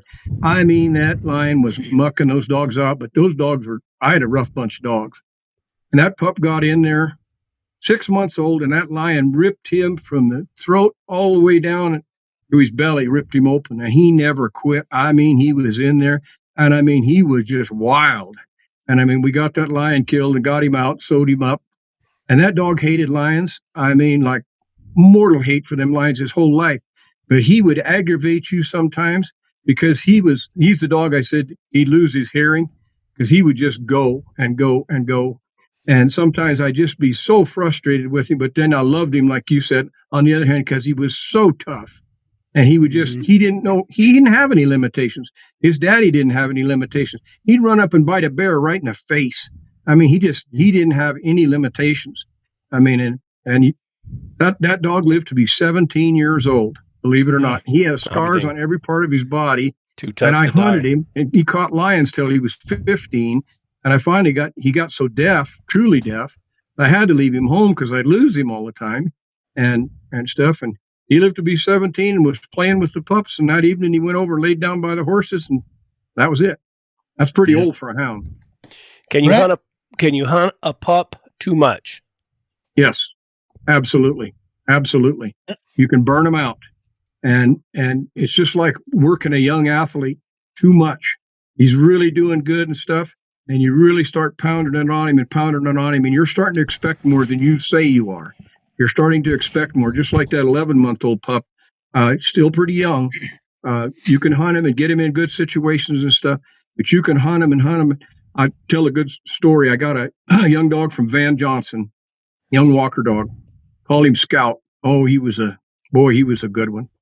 And boy, he just took off like a house of fire. I mean, my gosh. I mean, and hardly did anything wrong, and he was running pretty tough tracks and treeing great and everything. And boy, I was hunting hard at that time, and I just couldn't leave the house without throwing Scout in after that. And finally I noticed he was, of course, I'm sure he was getting sore. He's getting worn out and different things. And I was pounding him because I'd be riding those 25-mile circles, and stuff. And he started slowing down, and he quit on me. He just quit. And finally he got to where he was laying out on me some. And I backed off on him, and I backed off and let him recuperate. And then I'd start taking him maybe once a week and slowing him back into it and stuff. And he went on and made a nice hound. But I thought this was going to be the next world champion right there when he was so young. And I was so greedy. I couldn't stop myself from just getting that kid like on the basketball court every day. And you're going to shoot hoops for 3 hours every day. And man, that kid's hitting him and hitting him and hitting him and hitting him and hitting him and hitting him. And finally he runs off and he says, "Where is he?" And he says, "I'm tired of shooting hoops. I want to do something else. I want to, I need a little rest or something." So it's just like anything else. Yeah, you can overdo it. Not Brett, too we're at many 3 of us hours nowadays again. overhunt our dogs, but sometimes we do. I was burnt out on horses when I was about 10th grade. It was just enough. But I came back to it later on. Yeah. And you will. But that was everything. Break colts, clean stalls, go to horse shows, it was nothing but work. Yep. I was just telling you got to make somebody it fun for them. You should get dogs at 20 years old. You'll see a lot of these kids that were raised with dogs that have to clean up the crap and feed every day. My kids are they're taking care of them while I'm out of town. The ones I leave. I bring about 10 or 11 dogs down here, but why do lions scratch? Well, it's communication. Everything's communication out there with lions. They don't write notes on trees or post or text or anything like that. They are vocal, but they cover such big country, so it's a communication marker. And it's not always the toms that leave the scratch. I was going to say, dang it, you took my. You answered before I got to ask it. That people believe, but a large majority of the time, toms will scratch. They'll scratch in the same areas quite a bit, and they'll come by and they'll check those scratches. And other toms will check there too. And if a female comes by and she's reading it or she's coming in, they're very solitary animals, but they get together more than you think. Mm-hmm. And she'll leave her calling card there too. And also they want to let other lions know that they're in there, So, I wanted to ask that question. I've seen females scratch a lot, and they make different kinds of scratches than a tom. I mean, they'll make a scratch, and believe me, they will make a scratch with their front feet. Those females will scratch with their front feet and their back feet. But a lot of times it's not a traditional lion scrape as you've seen it, where they're backing up and stuff. But they'll scratch, or they'll come up and re-scratch or scrape on another one's track. And then, of course, females, when they have kittens and stuff, they make markers. They'll make toilets and markers. And I've seen some of them 3 foot tall before. And that's a homing device for the kittens. When she leaves the kittens and goes out to make another kill and stuff, they stay around those, and they stay in there pretty close. And they check it, and they'll check it. And a lot of times in dense lion population, those females check in a lot because, if someone comes in and kills the dominant tom in that area that's been in there a while, and that tom is taken out, it's not very long, and another tom will come in there. He'll come in and start checking, and he'll check all the calling cards, and he'll check this, and he'll go, "Oh, big boy ain't showing up anymore. He must have left the country. He doesn't know he's gone. He's killed. He's on somebody's wall already." But he comes in, he sets up shop, and he's like, about time for me to get a little action. I'm going around here and kill some of these kittens. The highest incidence of mortality with lions is lions. Mm-hmm. Lions kill more lions than anything else kills. They kill them. They eat them. I found tons of them inside the lions and things like that. And not just kittens. I've seen them kill subs. I've seen them kill other toms. I found other toms killed by lions. And females. We definitely need to outlaw that. I've heard of a big tom killing a female too. That just wasn't in season. They just kill her and cannibalize her. Absolutely. They kill a big tom is nasty, guys. Yeah. Those great big ones, I mean, they're nasty. They kill anything that gets in their way if they want to. They'll kill a bear. I mean, they might not kill a giant bear, but we've found bears killed by them, covered up. Well, Dale, Now, I remember they're nasty. reading in Dale's book or listening to it on podcast or something where they found, bear feet and everything in Oh yeah, he carried that little barefoot around with him. Yeah. I remember him talk about that. Well, I was surprised, but yeah, I found it, and and they kill it. They love to kill coyotes. I mean, they kill a lot of coyotes. And those, well, you're talking about those females. Those are those mounds. We call them mounds. Where I found one. I thought it was a kill. It was so high. I thought, and it had deer hair in it. Matter of fact. Oh, and sure, a lot of feces in there. They crap on it. Little piece of gut. It's a homing deal. It was a kitten area. I think I called you after I found that. I didn't know what in the world was going on. I went up there the next day thinking I was going to catch a lion off a kill, but it wasn't a kill. Can you train a champion bird dog lab pup to hunt lions? You probably could. He's not gonna have the natural trailing ability. Labs do trail some. He'll retrieve it smart enough in the right area, and maybe in the snow. I've had several labs I think would have caught lion. Tugs, the one I had over on that Black Mesa lion, he would go with the dogs, and I'd hear him when they get it hot going, and you'd hear him squealing in there. And boy, he thought he was tough until he got in with that lion and got a hold of him, and he too bad it crippled him. Got him by a front leg, and I was stupid for doing it because he was a really good waterfowl dog, but he was just my buddy and he had to go along, but I haven't seen too many labs make lion dogs, but I've seen quite a few German Shorthair and German Shorthair crosses and Drothar crosses make good lion dogs. There's several guys over in Arizona that hunt dry ground exclusively that are hunting them. Dave Carlson. So they're hunting some pure ones too. Did you ever meet Dave Carlson? Oh yeah. Yeah, Dave loved him. Yeah. Dave loved him. He was a character. Dirty talking Dave. Oh my gosh. But he was hilarious. He used to do those videos and he'd be on that donkey and away he'd go. He caught a lot of lions, trained a lot of dogs, but there's some other guys that were trained under Dave over there now that are probably some of the most prominent lion hunters in the Prescott area and down in there that catch a lot of lions. I mean, these guys are big time outfitters. They're running a lot of bird dog crosses. They can take the heat. They can get around in the rocks. They handle, and there's a lot of hound in those old, especially the short hairs. Especially the bigger type ones. They're pretty cat minded. I'll be dang. Yeah, he could cuss a blue storm, that's for sure. I caught my first bobcat with a dog with an English pointer. Yeah. So. Benny, what's up, man? Tell us something He's good. Sleeping. About past my bedtime. I got to get up and go to Lubbock early in the morning. Well, that's a tough place to go anytime. Guys, man, it was fun. That was as good a podcast as we've ever had. It's a lot of fun, and you guys stay in touch. And I'm always around my phone or my text or whatever. And if I'm at the ranch, we've got pretty good service down there now. We got that Starlink down there finally, and so now even out in the middle of the reservation, I've got pretty good signal. Yep. Cool. Yeah. Come back. We'll holler at you again. When's our deal, Benny, in the blue? I'm trying to remember. June. Okay, yeah, June.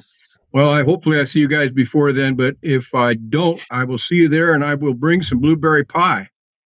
Let me know about that, about Dick Ray. Yeah, I'll talk to Dick tomorrow, and he'd love to do that, and probably be pretty good timing right now too. And he is kind of considered one of the leading advocates in the state of Colorado, and Dick has vast experience. I mean, this guy's hunted in Russia. He's done all kinds of things. He's a great spokesman. Speaking of politics, I was told by an Arizona guy that we should say a good word for Carrie Lake over in Arizona. I don't usually get into politics at all, but they say that she's on our side. Yeah. that she's pro hound, pro hunting, and she's way ahead in the polls again, like Good. she was when she for the governor, and we'll see what happens. good. Yeah. Yeah, guys, it's a terrible thing that we have to